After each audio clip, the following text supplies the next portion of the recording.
हरियापुर गांव की सीमा पर सदियों पुराना विशाल पीपल का पेड़ खड़ा था। उसकी चौड़ी शाखाओं पर तोतों की चहचहाहट और हवा के झोंकों से बजती पत्तों की सरसराहट वातावरण में एक विशेष गंभीरता और शांति घोल रही थी। पेड़ की छांव तले चारपाइयां बिछी थीं, जिन पर गांव का मुखिया और कुछ बुजुर्ग बैठे हुए थे। कभी हंसी के ठहाके गूंजते तो कभी पुरानी यादों का सिलसिला चल निकलता। अचानक दूर से घोड़ों की टापों की गूंज सुनाई दी। सभी ने गर्दन उठाकर देखा। धूल के बादल को चीरता एक श्वेत अश्व धीरे धीरे निकट आता दिखा। उसके ऊपर एक तेजस्वी, गंभीर और सौम्य व्यक्तित्व सवार था, राजकुमार आदित्य। मुखिया तुरंत खड़ा हो गया। उसकी आंखों में सम्मान और अपनापन झलक उठा। आइए आइए राजकुमार, हम सब आपका ही इंतजार कर रहे थे, मुखिया ने प्रसन्नता से कहा। अन्य बुजुर्ग भी आदरपूर्वक उठ खड़े हुए और हाथ जोड़कर उनका स्वागत करने लगे। आदित्य मुस्कुराए, घोड़े से उतरकर सबके बीच आकर बोले, मुखिया जी, जब तक मैं कुछ समय आपके और गांव के बुजुर्गों के साथ न बिता लूं, मेरा दिन अधूरा लगता है। आपकी पुरानी कहानियां, आपके अनुभव और किस्से सुनना मुझे अद्भुत आनंद देता है। यही बातें मुझे जीवन के असली पाठ सिखाती हैं। बुजुर्गों के चेहरों पर संतोष की लहर दौड़ गई, लेकिन तभी मुखिया का चेहरा गंभीर हो उठा। वह थोड़ी देर चुप रहा, फिर धीमे स्वर में बोला, राजकुमार, आपकी बातें हमारे लिए गर्व की बात हैं। सच कहूं तो हम सबकी यही इच्छा है कि आप ही इस राज्य के भावी राजा बने। लेकिन एक बात है जिसे कहना मेरे लिए कठिन है। आदित्य ने ध्यान से मुखिया की ओर देखा। कहिए मुखिया जी, आपके शब्द मेरे लिए आदेश से कम नहीं। मुखिया ने गहरी सांस ली और कहा, आपके पिताजी महाराज सूरज सिंह, उन्हें यह बिल्कुल पसंद नहीं कि आप हम जैसे सामान्य लोगों के बीच समय बिताएं। उनका मानना है कि राजकुमार को महल और दरबार की शोभा बढ़ानी चाहिए, न कि गांव की चौपालों पर आम जन के संग बैठना चाहिए। थोड़ी देर मौन छा गया। हवा की सरसराहट भी मानो ठहर सी गई।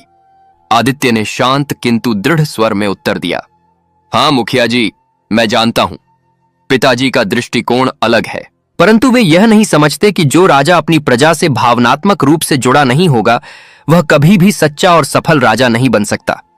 राज्य केवल महलों और सेनाओं से नहीं, बल्कि प्रजा की खुशहाली से महान बनता है। उन्होंने चारों ओर बैठे बुजुर्गों की आंखों में झांका और आगे कहा, जब मैं आपके साथ बैठता हूं तो मुझे लगता है कि मैं भी आप ही जैसा एक साधारण मनुष्य हूं।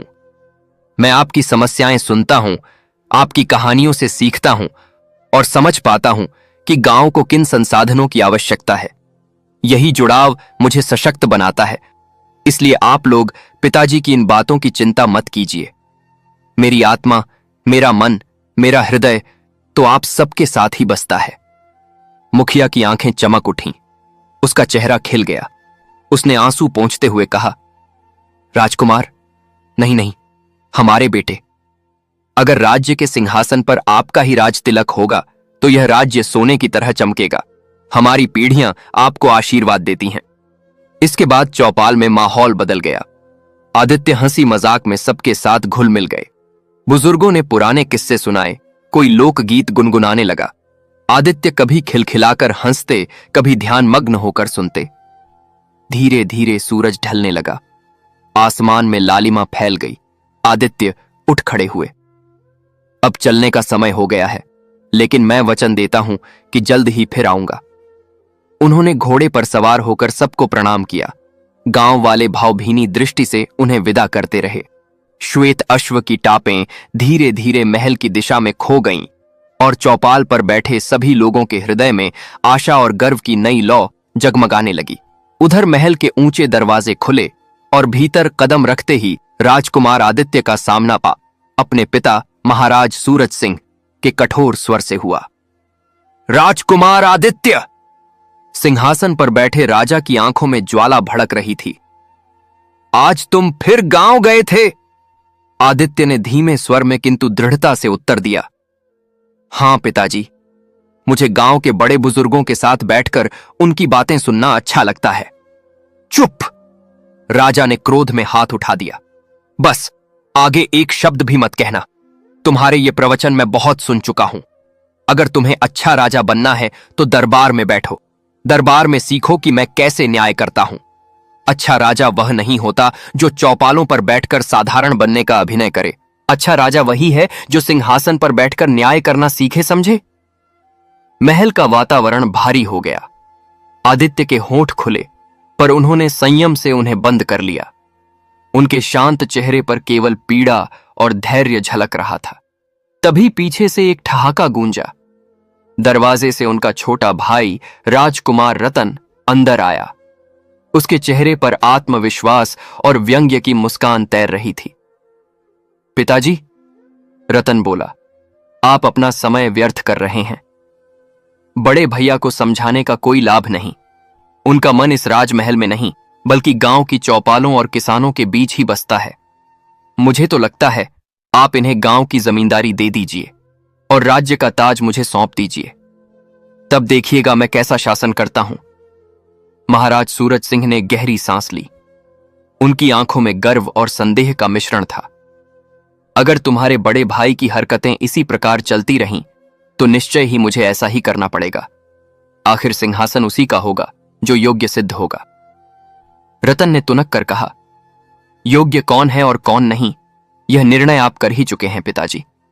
मुझे विश्वास है मैं ही योग्य हूं। तभी अब तक मौन खड़े आदित्य ने धीमे किंतु दृढ़ स्वर में कहा, पिताजी, बिना परीक्षा के यह निर्णय अनुचित होगा।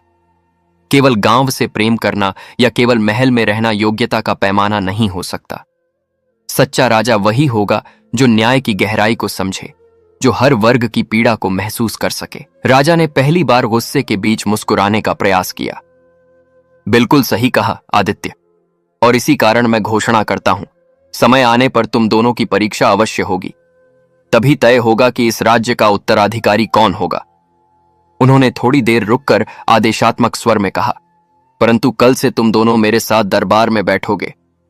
जब भी कोई विचित्र मुकदमा आएगा तब मैं तुम्हें अवसर दूंगा कि तुम स्वयं निर्णय करो। देखना चाहता हूं कि किसकी दृष्टि में सच्चा न्याय छिपा है, तुम्हारे भाई रतन की या तुम्हारी। दरबार का विशाल कक्ष गूंज उठा। रतन की आंखों में महत्वाकांक्षा की चमक थी, जबकि आदित्य की आंखों में गहरी सोच और दृढ़ निश्चय। दोनों भाइयों के बीच एक अनकहा संघर्ष शुरू हो चुका था। सिंहासन का संघर्ष, न्याय और सत्ता का संघर्ष।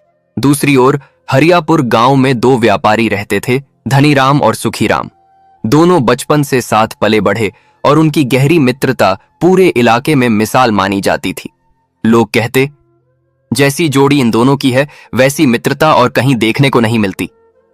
उस दिन दोनों व्यापारी अपने अपने माल को बेचकर बैलगाड़ियों से गांव लौट रहे थे। गर्मी से तपता दिन था, पर ढलते सूरज की लालिमा ने वातावरण को सुनहरा बना दिया था। रास्ते में अचानक सुखीराम ने सामने इशारा किया, ए धनीराम देखो, वहां तालाब है, चलो वहीं बैठकर थोड़ा विश्राम करते हैं। साथ ही जो मुनाफा हुआ है उसका बंटवारा भी कर लेते हैं। धनीराम ने हामी भरी। बिल्कुल सही कहा भाई, थक गए हैं, चलो थोड़ी ठंडी हवा भी खा लेंगे। दोनों ने बैलगाड़ियां तालाब के किनारे रोक दी। पानी में डूबते सूरज की छवि लहरों के साथ झिलमिला रही थी। पास की झाड़ियों से पक्षियों का झुंड उड़कर आकाश में बिखर गया। चारपाई जैसी पड़ी घास पर बैठकर दोनों ने अपनी अपनी थैलियां खोलीं और चमचमाती मुद्राएं बाहर निकालीं। धातु की खनक वातावरण में गूंज उठी। धनीराम ने गिनती पूरी करके कहा, हां तो सुखीराम, ये लो तुम्हारे हिस्से की 100 मुद्राएं और ये रही मेरे हिस्से की 150 मुद्राएं। सुनते ही सुखीराम का चेहरा उतर गया। उसने भौहें तानते हुए कहा, यह क्या तरीका हुआ भाई, बंटवारा बराबर का होना चाहिए। तुम 50 मुद्राएं ज्यादा कैसे रख सकते हो? धनीराम ने शांत स्वर में समझाने की कोशिश की। अरे ये कैसी बातें कर रहे हो सुखी, मेरा माल ज्यादा था, मैंने बाजार में अधिक बोरी अनाज बेचा है, इसीलिए मुझे 50 मुद्राएं अधिक मिलना स्वाभाविक है। इसमें गलत क्या है? सुखीराम झल्लाकर बोला। गलत? और कितना गलत होगा? यह पहली बार नहीं है धनीराम। जब देखो तब तुम हिसाब किताब में गड़बड़ करते हो। तुम हमेशा बंटवारे में चालाकी कर जाते हो। आज तो दिमाग ही खराब कर दिया मेरा। धनीराम का चेहरा लाल पड़ गया। उसने व्यंग्य से ताली बजाई। वाह, क्या मित्र हो भाई तुम। मैं तो दोस्ती का लिहाज करके कई बार तुम्हें ज्यादा हिस्सा देता रहा, मगर तुम अब मुझे ही बेईमान ठहराने लगे। कमाल करते हो सुखी। सुखीराम ने तल्ख स्वर में कहा। नहीं, इस बार नहीं। इस बार मैं तुम्हें ज्यादा हिस्सा नहीं दूंगा। बेईमानी मैं नहीं करता, बेईमानी तुम करते हो, और इस बार सच सामने आएगा। धनीराम भी उखड़ गया। अच्छा, तो अब पंचायत करेगी फैसला? नहीं, सुखीराम ने आंखें तरेरी। इस बार पंचायत नहीं, अब इसका फैसला राज दरबार करेगा। चलो देखते हैं वहां कौन सही है और कौन धोखा देता है। धनीराम ने अड़ियल स्वर में कहा। हां हां, मुझे भी मंजूर है। चलो, राज दरबार ही देखेगा कि किसके पास सच्चाई है और कौन झूठा है। दोनों तालाब के किनारे खड़े हो गए। वातावरण में तनाव गाढ़ा हो चुका था। पानी की लहरें अब बेचैन सी प्रतीत हो रही थीं, मानो आने वाले संघर्ष का संकेत दे रही हों। कभी मित्रता का प्रतीक मानी जाने वाली यह जोड़ी अब न्याय और अन्याय की कसौटी पर परखी जाने वाली थी। कुछ ही देर में हरियापुर के दोनों व्यापारी धनीराम और सुखीराम राजमहल के विशाल दरबार में खड़े थे। ऊंचे ऊंचे स्तंभों से सुसज्जित दरबार सुगंधित धूप और रेशमी पर्दों से भव्य दिखाई दे रहा था। बीचों बीच सिंहासन पर गंभीर मुद्रा में बैठे थे महाराज सूरज सिंह, और उनके दाहिने बाएं विराजमान थे उनके पुत्र राजकुमार आदित्य और राजकुमार रतन। दरबारियों की आवाज गूंजी, महाराज की जय हो। धनीराम ने आगे बढ़कर प्रणाम किया। महाराज, मेरा नाम धनीराम है और यह मेरे साथ खड़ा है मेरा प्रिय मित्र सुखीराम। क्यों सुखी, हम अच्छे मित्र हैं ना? सुखीराम ने तिक्त हंसी के साथ सिर हिलाया। हां हां, मित्र तो हैं, लेकिन अब मित्रता की डोर टूटने पर आ खड़ी है। महाराज ने गहरी दृष्टि उन पर डाली। कहो धनीराम, तुम्हारा विवाद क्या है? धनीराम ने हाथ जोड़कर कहा। महाराज, हम दोनों व्यापारी हैं, वर्षों से मिलकर व्यापार करते आए हैं, माल बेचते हैं और फिर कमाई का बंटवारा कर लेते हैं। समस्या यह है कि इस बार कुल 250 मुद्राओं का रेशमी कपड़ा बिका। उसमें से मेरा माल अधिक था, इसलिए मैंने अपने हिस्से में 150 मुद्राएं रखीं और सुखीराम को 100 मुद्राएं दीं। मगर सुखीराम बराबरी का हिस्सा चाहता है। महाराज ने गंभीर स्वर में पूछा। सुखीराम, क्या यह सत्य है? सुखीराम आगे बढ़ा।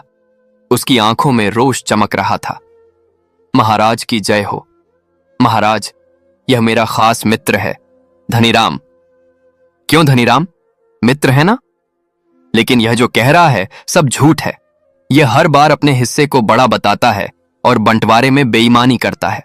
अब की बार यह हद से गुजर गया, इसलिए मैं दरबार तक आया हूं। अन्यथा मैंने तो कई बार इसकी गलतियों को मित्रता का मानकर सहन किया था। धनीराम का चेहरा तमतमा गया।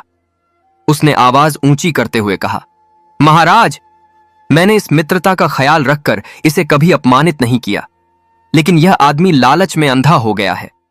अगर यह कहता है कि मैं हर बार बेईमानी करता था, तो अब तक चुप क्यों रहा? क्यों नहीं पहले दरबार या पंचायत में आया? सच तो यह है कि इसे हमेशा मेरा लाभ सहन नहीं होता। दरबार में सन्नाटा छा गया। सभी दरबारी बारी बारी से दोनों की ओर देखने लगे। महाराज सूरज सिंह ने ठोड़ी पर हाथ रखते हुए गहरी सांस ली। यह तो बड़ा विचित्र मामला है। आखिर तय कैसे किया जाए कि इनमें से कौन सत्य बोल रहा है और कौन असत्य? फिर उन्होंने अपनी दृष्टि आदित्य की ओर मोड़ी। राजकुमार आदित्य, तुम्हारे विचार में सच्चाई किस ओर है? आदित्य ने दोनों व्यापारियों को ध्यान से देखा। उनकी आंखों, उनके हाव भाव और स्वर में छिपी बेचैनी को परखा। फिर धीमे और गंभीर स्वर में बोले, पिताजी, दावे से तो कुछ नहीं कहा जा सकता, पर मुझे धनीराम की आंखों में सच्चाई की झलक दिखाई देती है। उसके स्वर में पीड़ा है, बनावट नहीं। इतना कहते ही राजकुमार रतन मुस्कुराकर आगे बढ़ा। पिताजी, केवल भैया के कह देने से सच साबित नहीं हो जाता। मुझे तो सुखीराम के तर्क अधिक सशक्त प्रतीत होते हैं। सोचिए, क्या यह संभव है कि धनीराम हर बार बेईमानी करता रहा हो और सुखीराम हमेशा चुप बैठा रहे? यदि मित्रता का ख्याल ही इतना बड़ा कारण था, तो क्या अब अचानक मित्रता समाप्त हो गई कि सीधे दरबार आ पहुंचा? नहीं नहीं, इसमें निश्चित ही सच्चाई सुखीराम की ओर है। राजा सूरज सिंह ने रतन की बात पर सहमति में सिर हिलाया। मुझे तुम पर गर्व है रतन, हम भी यही सोच रहे थे। बहुत अच्छा कहा। फिर उन्होंने आदित्य की ओर मुड़कर कठोर स्वर में कहा, आदित्य, अपने छोटे भाई से कुछ सीखो। केवल भावनाओं में बहकर निर्णय नहीं लिया जाता, तर्क की गहराई देखनी होती है। इसके बाद राजा ने धनीराम की ओर देखते हुए कहा, हां तो धनीराम, तुम्हारे पास अपने दावे को साबित करने के लिए कोई ठोस प्रमाण नहीं है। इसके विपरीत सुखीराम की बातों में तर्क और दृढ़ता है। इसलिए दरबार का निर्णय है, तुम्हें सुखीराम को बराबर की मुद्राएं देनी होंगी। यह सुनते ही धनीराम का चेहरा उतर गया। उसकी आंखों में पीड़ा और अपमान झलक आया। उसने धीमे हाथों से अपनी थैली खोली और 25 मुद्राएं निकालकर सुखीराम की ओर बढ़ा दी। सुखीराम ने उन्हें गिनकर संतोष की मुस्कान के साथ थैली में डाल लिया, जबकि धनीराम बिना कुछ कहे उदास मन से दरबार से बाहर चला गया। उसकी धीमी चाल और झुका हुआ सिर मित्रता की टूटी डोर और न्याय की विफलता की कहानी कह रहे थे। दरबार में हल्की फुसफुसाहट गूंज उठी। क्या सचमुच न्याय हुआ? अब धनीराम भारी कदमों से गांव की सीमा तक पहुंचा ही था कि पीछे से आवाज आई, ए हीरा, अरे ओ हीरा, जरा ठहरो तो भाई। पीछे मुड़कर देखा तो सुखीराम हांफते हुए उसकी ओर भागता चला आ रहा था। धनीराम ने आंखें तरेरी। अब और क्या कहना बाकी रह गया सुखीराम? दरबार में मेरी बेइज्जती करवाई, ऊपर से पीछा भी कर रहे हो। सुखीराम हांफते हांफते बोला, अरे भाई, तुम तो हर बार बात को तूल दे देते हो। हम दोनों बचपन से साथ खेले कूदे, साथ कारोबार किया, और आज सिर्फ कुछ मुद्राओं के लिए दोस्ती का रिश्ता तोड़ दोगे? धनीराम ने हाथ उठाकर रोका। बस, बहुत हो गया सुखीराम, इस बार तो तुमने हद ही कर दी। आज से हमारी दोस्ती खत्म, जो चाहे सोचो। सुखीराम ने दोनों हाथ जोड़ लिए। भाई देखो तो जरा, एक तो तुम हमेशा अपने माल को ज्यादा गिनवाते हो और मैं चुप रहता हूं। इस बार जब महाराज ने मेरे पक्ष में फैसला दे दिया तो नाराजगी मुझसे? यह कैसी दोस्ती है भाई? धनीराम की आंखों में गुस्से की ज्वाला धधक उठी। उसने कठोर स्वर में कहा, सुखीराम, मैंने अब तक तुम्हारी हरकतें बर्दाश्त की, सिर्फ इसलिए कि लोग न कहें कि धनीराम अपने दोस्त की शिकायत करता है। लेकिन तुम्हारी ढिठाई इतनी बढ़ जाएगी, यह सोचा न था। अब दोस्ती का नाम भी मत लेना मेरे सामने। इतना कहकर धनीराम तेज कदमों से अपनी हवेली की ओर बढ़ गया। हवेली के आंगन में जैसे ही उसने कदम रखा, उसकी पत्नी ने चिंता और क्रोध भरी नजर से उसकी ओर देखा। क्या हुआ? चेहरे पर इतना क्रोध क्यों है? और ये मौन, सब ठीक तो है? धनीराम ने गहरी सांस भरते हुए पूरी घटना सुनाई और अंत में कहा, मैं सच कहता हूं, अब इस सुखीराम से तंग आ चुका हूं। मेरी चुप्पी ने ही इसे बेशर्म बना दिया। हर बार धन हड़प लेता है और मैं दोस्ती का लिहाज करता हूं। लेकिन अब तो मामला दरबार तक जा पहुंचा और महाराज ने भी मेरे साथ न्याय नहीं किया। पत्नी ने व्यंग्य भरी मुस्कान के साथ कहा, आपकी ये बातें तो मैं कितनी ही बार सुन चुकी हूं। जब जब वो आपका धन हथिया लेता है, आप क्रोध में कहते हैं दोस्ती खत्म, और कुछ दिन बाद फिर वही मेल मुलाकात, वही व्यवहार। यही आपका स्वभाव है धनीराम जी। गुस्सा करते हैं और फिर भूल जाते हैं। धनीराम ने चुपचाप सिर झुका लिया। भीतर का आक्रोश चेहरे पर साफ झलक रहा था। पत्नी ने धीरे से उसका हाथ थाम लिया और बोली, अब जो हो गया उसे भूल जाइए। क्रोध से कुछ नहीं होगा। आप कई दिनों बाद घर लौटे हैं, पहले स्नान कीजिए। मैं आपके लिए आपका मनपसंद भोजन बनाती हूं। पेट भरेगा तो मन भी हल्का होगा। धनीराम ने हाथ झटक दिया। नहीं, आज मेरा खाने का मन नहीं है, रहने दो। पत्नी ने कोमल स्वर में कहा, ऐसा मत कहिए। भूख और गुस्सा दोनों आदमी को कमजोर बना देते हैं, और आप तो यात्रा में वैसे ही कम खाते हैं। अगर आप खुद को इस तरह कमजोर कर लेंगे तो सुखीराम जैसे लोग और बढ़ चढ़कर आपका नुकसान करेंगे। धनीराम ने कोई उत्तर नहीं दिया। वह मौन साधे भीतर चला गया। आंगन में देर तक सन्नाटा पसरा रहा। पत्नी ने उसकी थकी और टूटी हुई पीठ की ओर देखा और मन ही मन बुदबुदाई, हे प्रभु, मेरे पति के दिल से ये बोझ उतर जाए। इनकी सच्चाई को सबके सामने उजागर होने का दिन जल्दी आए। ऐसे ही काफी दिन गुजर गए। एक दिन अचानक सुखीराम बड़े ठाठ से धनीराम के आंगन में आ पहुंचा। धनीराम आंगन में चारपाई पर बैठा खामोश सोच में डूबा था। जैसे ही उसने सुखीराम को आते देखा, उसकी भौहें तन गईं। धनीराम ने कड़वे स्वर में कहा, ओहो, तो अब यह यहां क्या लेने आ गया? ए सुखीराम, मैंने साफ कह दिया था, हमारी मित्रता समाप्त हो चुकी है। फिर किस मुंह से मेरे द्वार पर चले आए?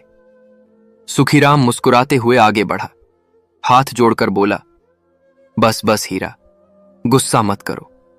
मैं जानता हूं इतने दिन बीत गए और तुमने लौटकर मेरी कोई सुध नहीं ली, तो मैं समझ गया कि इस बार तुम सचमुच गंभीर हो। इसीलिए सोचा आज मैं खुद चला आऊं। झगड़ा करने नहीं, बल्कि मामला खत्म करने आया हूं।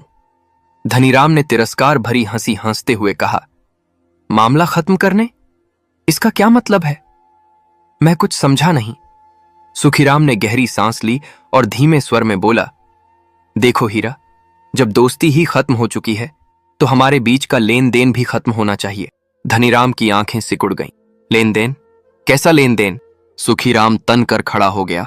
उसकी आवाज ऊंची हो गई, भाई, कुछ समय पहले तुमने मुझसे 5,000 स्वर्ण मुद्राएं उधार ली थीं। दोस्ती के नाते मैंने आज तक मुंह नहीं खोला, कभी याद भी नहीं दिलाया, लेकिन अब जब तुमने दोस्ती तोड़ दी तो साफ है, मुझे मेरी 5,000 मुद्राएं लौटा दो। ये सुनते ही धनीराम का चेहरा गुस्से से लाल हो उठा। वह तमतमाकर खड़ा हो गया और गरज उठा, सुखीराम, जरा सोच समझ कर बोल। इससे पहले कि मैं अपना आपा खो दूं, यहां से दफा हो जा। तू पूरी तरह से बेईमानी पर उतर आया है। ये बता, मैंने तुझसे कब 5,000 मुद्राएं ली थीं? बता जरा। वह आगे बढ़कर बोला, मैं किसी से उधार नहीं लेता, व्यापारी आदमी हूं, खुद कमाता हूं, खुद खाता हूं, और अगर कभी लेता भी हूं तो समय पर चुका देता हूं। इसीलिए तो लोग मुझे ईमानदार धनीराम कहते हैं। सुखीराम ने ठहाका लगाया, हा हा हा हा, अपनी बड़ाई बहुत कर ली रे धनीराम। यह मत भूल, लोग मुझे भी ईमानदार सुखीराम कहते हैं। गांव में मेरी भी कस्में खाई जाती हैं। उदाहरण दिया जाता है, ईमानदार होना तो सुखीराम जैसा होना। समझा? अब तू मुझे झूठा ठहरा रहा है, इसका मतलब साफ है कि तू ही बेईमान है। धनीराम ने दांत पीसते हुए कहा, तेरी हिम्मत कैसे हुई मुझे झूठा कहने की? अरे, मुझे शर्म आती है अपने आप पर कि मैंने तुझे कभी अपना मित्र कहा था। तू तो पूरी तरह से लालची और ढोंगी निकला। अब और बहस नहीं, दफा हो जा यहां से। सुखीराम ने आंखें लाल कर दीं। उसकी आवाज में विष भर गया। बस, बहुत हो गया धनीराम। मैं तो सोच रहा था उधारी वापस लूं और हमेशा के लिए रिश्ता खत्म कर दूं, पर तू तो पूरी बेशर्मी पर उतर आया है। ठीक है, अब इसका फैसला राज दरबार में होगा। देख लेना, दरबार में सच्चाई सबके सामने आएगी। चलो बेटा। इतना कहकर सुखीराम गुस्से से पैर पटकता हुआ वहां से निकल गया। सुखीराम के जाते ही भीतर से धनीराम की पत्नी दौड़ी चली आई। उसके चेहरे पर चिंता और बेचैनी साफ झलक रही थी। पत्नी ने चिंता से पूछा, क्या हुआ? कौन था? और आपके चेहरे पर इतना क्रोध क्यों है? धनीराम ने सारा किस्सा सुनाया और थके स्वर में बोला, सुखीराम अब तो हद से गुजर गया। साफ झूठ बोलकर कहता है कि मैंने उससे 5,000 मुद्राएं उधार ली थीं। अब यह पूरा मामला राजमहल तक ले जाएगा। मुझे अब समझ में आ गया है, यह आदमी बेशर्मी की सारी हदें पार कर चुका है। पत्नी ने दृढ़ स्वर में कहा, तो इस बार आप दरबार में चुप मत रहना। हर बार की तरह दोस्ती का लिहाज मत करना, सच को खुलकर कहना। याद रखिए, आपकी ईमानदारी तभी चमकेगी जब आप खुद अपना पक्ष लेंगे। धनीराम ने अपनी पत्नी की ओर देखा, गहरी सांस भरी और बोला, हाँ भाग्यवान, तुम सही कह रही हो। अब मैं पीछे नहीं हटूंगा। सुखीराम को इस बार दरबार में ही जवाब मिलेगा। इधर सुखीराम क्रोध और अपमान से भरा तूफान की तरह राजमहल की ओर बढ़ा और सीधा दरबार में आ पहुंचा। विशाल सभागार में उस समय राजा सूरज सिंह अपने दोनों पुत्रों राजकुमार आदित्य और राजकुमार रतन के साथ सिंहासन पर विराजमान थे। दरबारियों की पंक्तियां दोनों ओर अनुशासन से सजी हुई थीं। सैनिक ने ऊंची आवाज में घोषणा की, महाराज, व्यापारी सुखीराम दरबार में उपस्थित है। राजा ने उसे देखा और आश्चर्य से बोले, अरे, तुम तो वही व्यापारी हो ना जो कुछ समय पहले अपने मित्र के साथ हमारे दरबार में विवाद लेकर आए थे। सुखीराम ने झुककर प्रणाम किया और फिर कांपते स्वर में बोला, हाँ महाराज, मैं वही हूं। परंतु उस दिन का फैसला मेरे पक्ष में होने के बाद मेरे मित्र धनीराम ने मुझसे संबंध तोड़ दिए। शुरू में मैंने सोचा गुस्से में उसने ऐसा कहा होगा, परंतु समय बीतता गया और उसने मेरी कोई सुध नहीं ली। तब मुझे समझ आया कि यह मामला गंभीर है। इसलिए मैं अपनी 5,000 स्वर्ण मुद्राएं मांगने उसके पास गया। परंतु महाराज, उसकी आवाज भारी हो गई और चेहरा पीड़ा से भर उठा, परंतु उसने साफ मना कर दिया। कहता है कि उसे याद ही नहीं कि उसने मुझसे इतनी बड़ी राशि ली थी। सोचिए महाराज, ये कैसा अन्याय है। दरबार में फुसफुसाहट फैल गई। लोग एक दूसरे से कानाफूसी करने लगे। राजा सूरज सिंह के चेहरे पर कठोरता उतर आई। उनका स्वर गूंज उठा, क्या? यदि यह सत्य है तो यह अत्यंत गंभीर अपराध है। 5,000 स्वर्ण मुद्राएं मामूली बात नहीं। विश्वासघात करने वाले को कड़ी से कड़ी सजा दी जाएगी। इतना सुनते ही राजकुमार आदित्य ने अपना हाथ उठाया और शांत किंतु दृढ़ स्वर में कहा, पिताजी, मुझे लगता है निर्णय से पहले धनीराम को भी यहां बुलाना उचित होगा। एक पक्ष की बात सुनकर अंतिम फैसला कर देना न्याय की गरिमा को ठेस पहुंचाएगा। राजा ने आदित्य की ओर देखा और गंभीरता से सिर हिलाया। सही कहा तुमने आदित्य। न्याय तभी पूर्ण होगा जब दोनों पक्ष सुने जाए। तभी रतन ने मुस्कुराकर व्यंग्य किया, पिताजी, भैया हमेशा ही इन व्यापारियों का पक्ष लेते हैं, परंतु मैं कहता हूं, यदि सुखीराम ने इतनी बड़ी बात दरबार में उठाई है तो बिना कारण नहीं। कोई भी व्यक्ति दरबार में झूठ बोलने का साहस नहीं करता। मुझे तो लगता है धनीराम दोषी ही है। राजा ने रतन की बात सुनी परंतु कोई टिप्पणी नहीं की। उन्होंने अपनी गहरी आवाज में आदेश दिया, सुनो सैनिक, जाओ व्यापारी धनीराम को तुरंत दरबार में उपस्थित करो। सैनिक ने झुककर प्रणाम किया और तलवार की मूठ बजाते हुए ऊंची आवाज में कहा, आज्ञा का पालन होगा महाराज, और वह तेज कदमों से दरबार से बाहर निकल गया। सभागार में सन्नाटा छा गया। सभी दरबारी टकटकी लगाए उस क्षण की प्रतीक्षा करने लगे जब धनीराम को दरबार में लाया जाएगा और उसके ऊपर लगे आरोपों की गुत्थी सुलझेगी। राजकुमार आदित्य की आंखों में शांति और धैर्य झलक रहा था, मानो वह भीतर ही भीतर सोच रहा हो कि सच्चाई कैसे सामने आएगी। दूसरी ओर रतन की आंखों में उत्तेजना और जीत का भाव था, जैसे वह पहले से ही सुखीराम को विजयी मान चुका हो। राजा सूरज सिंह गहन विचार में डूबे सिंहासन पर बैठे थे। एक ओर न्याय का दायित्व, दूसरी ओर अपने पुत्रों की परीक्षा। कुछ ही देर में सैनिकों की टापों की गूंज राजमहल के प्रांगण में सुनाई दी। दरबार के ऊंचे द्वार खुले और दो सैनिकों के बीच खड़ा धनीराम भीतर लाया गया।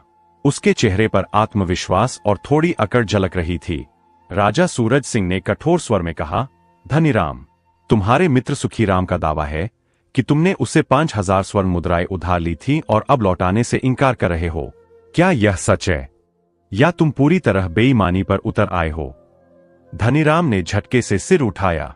उसकी आंखों में रोष चमक उठा और वह ऊंची आवाज में बोला, महाराज, यह मित्र नहीं, यह तो दुश्मन से भी बदतर है। आस्तीन का सांप है यह। जो आरोप यह मुझ पर लगा रहा है वह एकदम सफेद झूठ है। कौन सी 5,000 स्वर्ण मुद्राएं? मैंने तो इससे कभी एक कौड़ी तक नहीं ली।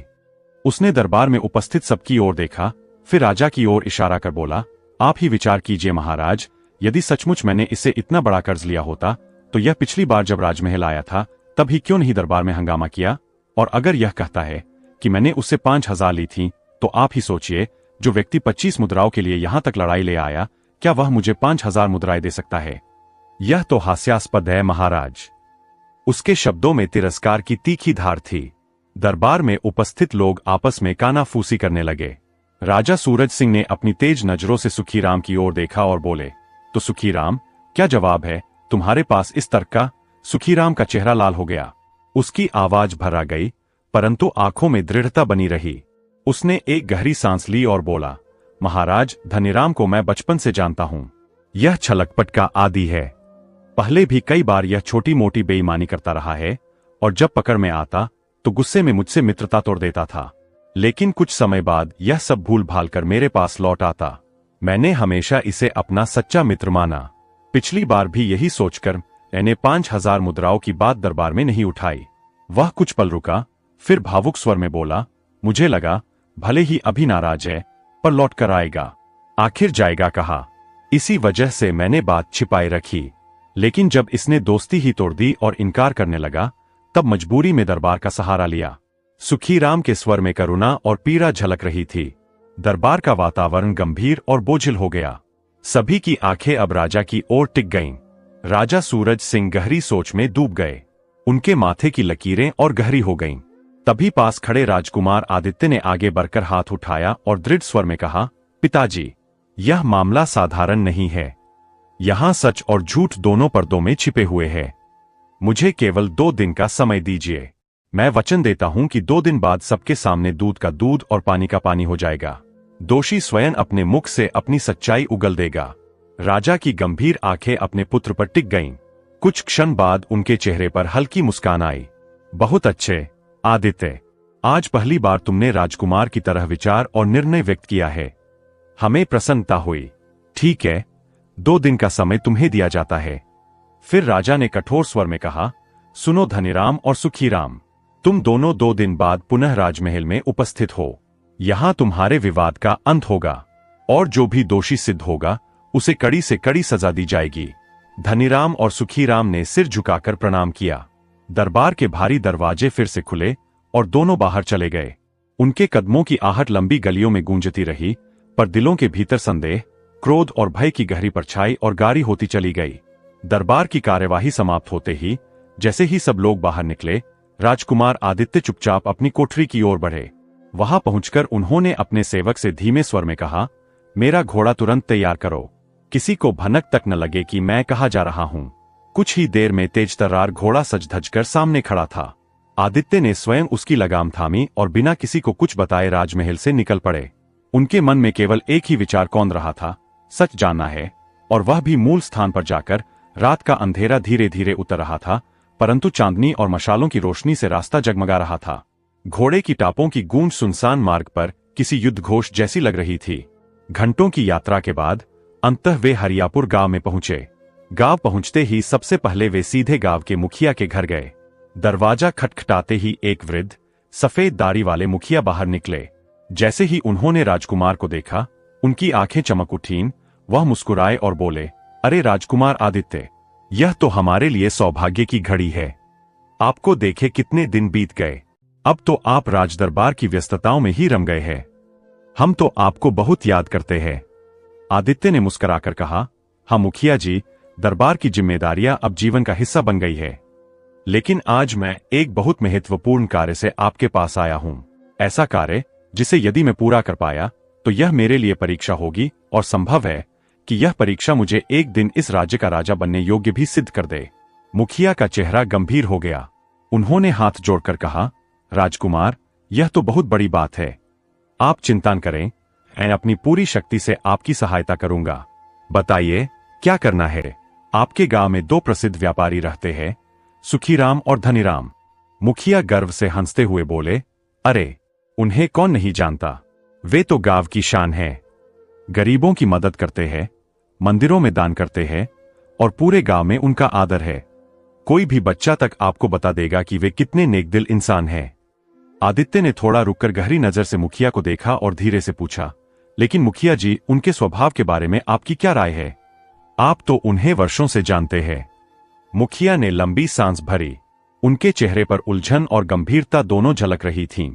राजकुमार, उनके स्वभाव के बारे में पूछना, यह तो बड़ा कठिन प्रश्न है। सच कहूं तो सुखीराम अपने नाम की तरह एकदम पन्ने की तरह निर्मल और चमकदार लगता है, और धनीराम अपने नाम की तरह हीरा जैसा कठोर लेकिन कीमती प्रतीत होता है। मैं न तो किसी की बुराई कर सकता हूं और न ही किसी की अच्छाई पर संदेह कर सकता हूं। आदित्य ने आंखें संकुचित की। वे मुखिया के हर शब्द को तौल रहे थे। आपका मतलब क्या है? कुछ स्पष्ट कीजिए। मुखिया ने गहरी आवाज में कहा, मतलब यह कि न तो यह संभव है कि धनीराम 5000 स्वर्ण मुद्राएं लेकर लौटाने से इनकार कर दे, और न ही यह संभव है कि सुखीराम बिना उधार दिए ही झूठा दावा करने राजदरबार तक पहुंच जाए। दोनों का चरित्र इतना निर्मल है कि इनमें से किसी पर भी बेईमानी का आरोप सोचना तक कठिन है। यह सुनकर आदित्य की भौहें तन गईं। वह कुछ देर तक मौन रहे, फिर धीरे से बोले, तो यह रहस्य और गहराता जा रहा है। जब दोनों निर्दोष दिखते हैं तब सच्चाई और भी खतरनाक होती है। मुझे हरियापुर की गलियों में उतरकर, लोगों से मिलकर, उनकी जिंदगी को करीब से देखकर ही असलियत का पता लगाना होगा। मुखिया गंभीर होकर बोले, राजकुमार, यह कार्य आसान नहीं होगा, पर यदि कोई यह सच्चाई जान सकता है तो वह आप ही है। आदित्य ने दृढ़ स्वर में कहा, ठीक है मुखिया जी, आप तैयार रहें। आने वाले 2 दिन केवल मेरे लिए ही नहीं, इस पूरे राज्य की न्याय व्यवस्था की परीक्षा है। उस रात हरियापुर की शांति में केवल एक बात गूंज रही थी, क्या सचमुच धनीराम दोषी है, या सुखीराम ने मित्रता की आड़ में कोई छल रचा है? और राजकुमार आदित्य के दिल में संकल्प और भी प्रज्वलित हो उठा। अब राजकुमार आदित्य हरियापुर से लौटते हुए अपने घोड़े को एक घने, विशाल वृक्ष के नीचे रोककर बैठ गए। वृक्ष की छाया में हल्की हल्की हवा बह रही थी, लेकिन उनके मन का तूफान थमने का नाम नहीं ले रहा था। वे बुदबुदाए, मुखिया की बातों से तो यही प्रतीत होता है कि सुखीराम और धनीराम दोनों ही नेक है, लेकिन यह कैसे संभव है? एक ही समय में दोनों सच्चे नहीं हो सकते। किसी एक ने तो अवश्य ही अच्छाई का नकाब पहन रखा है। प्रश्न यह है कि उस नकाब को उतारा कैसे जाए, झूठ और सच की परतें अलग कैसे हों। आदित्य गहरी सोच में डूब गए। आंखें बार बार आकाश की ओर उठतीं, मानो तारों से कोई उत्तर खोजना चाहते हों। तभी उनके विचारों का ताना बाना एक अनजान आवाज से टूट गया। भगवान के नाम पर कुछ दे दीजिए राजकुमार, भगवान आपके राज्य को समृद्ध करे। आदित्य ने चौंक कर देखा। सामने एक फटे पुराने वस्त्रों में लिपटा कृशकाय भिखारी खड़ा था। उसकी आंखों में भूख और लाचारी झलक रही थी। आदित्य ने कुछ पल उसे देखा और अचानक उनकी आंखों में चमक कौंध उठी। उनके होठों से हल्की फुसफुसाहट निकली। हाँ, यही उपाय हो सकता है। इसी तरकीब से झूठ और सच का भेद खोला जा सकता है। उन्होंने तुरंत भिखारी को पुकारा, सुनो, ये लो कुछ स्वर्ण मुद्राएं। उन्होंने थैली से कुछ मुद्राएं निकालकर भिखारी की ओर बढ़ाई। और हाँ, क्या तुम अपने कपड़े मुझे बेचोगे? भिखारी ने विस्मय से उनकी ओर देखा। उसके चेहरे पर अविश्वास और उलझन थी। राजकुमार, आप मेरे ये मैले कुचैले कपड़े पहनेंगे? ये तो चिथड़े हैं। आदित्य हल्के से मुस्कुराए। हाँ, अधिक गहराई में मत जाओ। जो पूछा है बस वही बताओ, बेचोगे या नहीं? भिखारी हड़बड़ा गया और तुरंत दोनों हाथ जोड़ दिए। राजकुमार, जब आपने मुझे दान ही दिया है तो बेचने की आवश्यकता क्या है? आप तो मेरे स्वामी है। ये वस्त्र आप बिना मूल्य के ही ले लीजिए। इतना कहते हुए भिखारी ने कांपते हाथों से अपने पुराने वस्त्र उतारकर आदित्य को थमा दिए। आदित्य ने वे वस्त्र हाथ में लेकर गंभीर स्वर में कहा, नहीं, यह तुम्हारा परिश्रम है। दान अलग और व्यापार अलग। लो, ये कुछ अतिरिक्त मुद्राएं भी रख लो। जाओ, अपने लिए नए वस्त्र खरीद लेना। और हाँ, याद रखना, तुम्हारी लाचारी ने मुझे आज एक उपाय दे दिया है। भिखारी की आंखें कृतज्ञता से भर आईं। उसने आंसुओं से भीगे स्वर में कहा, राजकुमार, भगवान आपको युगों युगों तक राज सिंहासन पर देखे। आप सच्चे देवदूत हैं। वह मुद्राएं लेकर प्रसन्न मन से वहां से चला गया। अब आदित्य ने वे मैले वस्त्र हाथ में लेकर वृक्ष की छाया में खड़े होकर मन ही मन सोचा, अब मैं सुखीराम और धनीराम के पास एक भिखारी बनकर जाऊंगा। तब मैं देखूंगा कि कौन सच्चाई में उदार है और कौन दिखावे की ईमानदारी से लोगों को छल रहा है। सत्य बाहर आएगा और असली चेहरा बेनकाब होगा। राजकुमार आदित्य ने भिखारी के मैले वस्त्र पहन लिए, सिर पर गंदा सा फटा कपड़ा बांध लिया, पैरों में धूल और चेहरा धुंधला कर लिया। शीशे में स्वयं को देखा तो वह सचमुच एक दीनहीन भिखारी लग रहा था। अब सत्य के असली रंग सामने आएंगे, उन्होंने मन ही मन कहा और उसी वृक्ष के नीचे बैठकर रात ढलने का इंतजार करने लगे। चांदनी जब पूरे गांव पर बिखर गई और हवेली दरबार की रोशनियां धीमी हो चलीं, तो आदित्य धीरे धीरे उठे। सबसे पहले वे व्यापारी धनीराम की हवेली पहुंचे। दरवाजे पर जाकर उन्होंने धीरे से दस्तक दी। फिर अपनी फटी झोली में से एक पोटली निकाली और चुपचाप दरवाजे पर रखकर अंधेरे में पीछे हट गए। कुछ ही क्षणों बाद दरवाजा खुला। धनीराम सामने आया। इतनी रात में कौन खटखटा रहा है? उसने चारों ओर नजर दौड़ाई। सन्नाटा पसरा था। तभी उसकी नजर पड़ी दरवाजे पर रखी पोटली पर। अरे, ये क्या? उसने झुककर पोटली उठाई, देखा और बिना कुछ कहे भीतर चला गया। दूर अंधेरे में खड़ा आदित्य हल्की मुस्कान के साथ बुदबुदाए, हाँ, पहला कदम सफल रहा। इसके बाद वे उसी भेष में सुखीराम की हवेली पहुंचे। वही प्रक्रिया दोहराई, दरवाजा खटखटाया, पोटली रख दी और पीछे हट गए। सुखीराम बाहर आया, आंखें मलते हुए। अरे भाई, इतनी रात को कौन मजाक कर रहा है? उसने इधर उधर देखा, कोई दिखाई न दिया। तभी उसकी नजर भी पोटली पर पड़ी। वह चौंका और तुरंत झुककर उसे उठा लिया। ये तो भारी लग रही है, कहते हुए वह अंदर चला गया। आदित्य ने गहरी सांस ली। अब असली परीक्षा की घड़ी आई। सबसे पहले वे धनीराम की हवेली लौटे। इस बार दरवाजे पर आकर जोर से खटखटाया। अंदर से आवाज आई, कौन है इतनी रात को? दरवाजा खुला। धनीराम बाहर आया और सामने खड़े भिखारी को देखकर चौंक गया। तुम कौन हो? आदित्य ने थके और टूटी आवाज में कहा, मैं कोई भिखारी नहीं महाराज, दूर राज्य का व्यापारी हूं। व्यापार के लिए यात्रा कर रहा था कि अचानक डाकुओं ने मुझे घेर लिया। उन्होंने मेरा धन लूटना चाहा, पर मैं किसी तरह भाग आया। भागम भाग में मेरी हालत ये हो गई, कपड़े फट गए, धूल में लथपथ हो गया। धनीराम ने ध्यान से उसकी हालत देखी। चेहरा मलिन, वस्त्र चिथरे। वह संदेह और दया के बीच झूल रहा था। तभी उसकी पत्नी भी आ गई। क्या हुआ जी? कौन है? धनीराम बोला, भाग्यवान यह कह रहा है कि यह व्यापारी है, डाकुओं से बचकर आया है और कहता है कि उसकी पोटली यहीं कहीं गिर गई। आदित्य ने करुण स्वर में कहा, हाँ, उस पोटली में 5000 स्वर्ण मुद्राएं थीं, ठोस सोने की बनी। अभी अभी तुम्हारे घर के पास से गुजरा तो महसूस हुआ कि शायद यहीं कहीं गिरी होगी। क्या तुम्हें कहीं वह पोटली मिली है? धनीराम की भौहें तन गईं। 5000 स्वर्ण मुद्राएं? तुम कैसे साबित कर सकते हो कि वह पोटली तुम्हारी है? उसकी पत्नी ने बीच में कहा, अरे कुछ देर पहले जब दरवाजा खटखटाया था तो बाहर कोई नहीं था, बस एक पोटली पड़ी थी। क्या पता वही इसकी हो। चलो अंदर देखते हैं। दोनों भीतर गए। आदित्य वहीं खड़े प्रतीक्षा करने लगे। कुछ क्षण बाद दोनों लौटे। धनीराम के चेहरे पर हैरानी और सच्चाई का भाव था। सचमुच उस पोटली में 5000 स्वर्ण मुद्राएं ही है, गिनी है हमने। पत्नी ने दयालु स्वर में कहा, हाजी ये बेचारा सच कह रहा है। देखो इसकी हालत, डाकुओं ने पीटा होगा तभी तो चिथरे पहने हैं। इसे पोटली वापस कर दो। धनीराम ने पोटली बाहर लाकर आदित्य को सौंप दी। ये लो व्यापारी, यह पोटली तुम्हारी ही होगी। अब जाओ, ईश्वर तुम्हें सुरक्षित रखे। आदित्य ने गहरी सांस ली। भीतर एक हल्की मुस्कान दबाकर बोला, आपका उपकार मैं कभी नहीं भूलूंगा। ईश्वर आपकी समृद्धि बनाए रखे। वह पोटली हाथ में लेकर वहां से चुपचाप निकल आए। भिखारी का वेश धारण किए राजकुमार आदित्य अब धीरे धीरे कदम बढ़ाते हुए सुखीराम की हवेली तक पहुंचा। रात गहराती जा रही थी। हवेली की ऊंची दीवारों पर टंगी मशालें मंद मंद हिल रही थीं, मानो हवा भी किसी अनहोनी का इशारा कर रही हो। आदित्य ने साहस बटोरकर दरवाजे की सांकल खटखटाई। अंदर से कदमों की आहट सुनाई दी। थोड़ी ही देर में दरवाजा खुला और सामने आया सुखीराम, रेशमी वस्त्र पहने, अंगूठियों और सोने की चेन से लदाफता, आंखों में हल्की सी कठोरता लिए। उसने बाहर खड़े फटेहाल भिखारी जैसे दिख रहे आदित्य को ऊपर से नीचे तक घूरा और तीखे स्वर में बोला, अरे इतनी रात गए मेरे दरवाजे पर कौन भिखारी आ टपका? क्या दिन में भीख मांगने को जगह नहीं मिली जो आधी रात मेरी नींद हराम करने चला आया? आदित्य ने हाथ जोड़ लिए। उसकी आवाज कांप रही थी, पर आंखों में नम्रता और सच्चाई झलक रही थी। उसने गिड़गिड़ाते हुए कहा, मालिक मैं भिखारी नहीं हूं, मैं तो एक व्यापारी हूं, पर हालात ने मुझे इस दशा तक पहुंचा दिया। डाकुओं ने रास्ते में घेर लिया, सब लूट लिया, मुझे पीटा और गंदे नाले में फेंक दिया। मैं जान बचाकर भाग आया, पर मेरी सबसे बड़ी पोटली, जिसमें मेरी जीवन भर की कमाई 5000 स्वर्ण मुद्राएं थीं, यहीं कहीं गिर गई होगी। मैंने सोचा शायद आपके दरवाजे पर गिरी हो। कृपा करके बता दीजिए, क्या आपको वह पोटली मिली है? सुखीराम की भौहें तन गईं। उसके चेहरे पर घृणा और क्रोध उभर आया।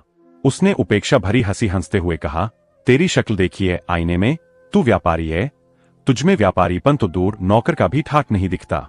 फटे कपड़े, मैले चेहरे और कांपती आवाज, और तू कह रहा है कि तेरे पास 5000 स्वर्ण मुद्राएं थीं। उसने हंसते हुए कहा, बड़ा मजाक कर लेता है रे।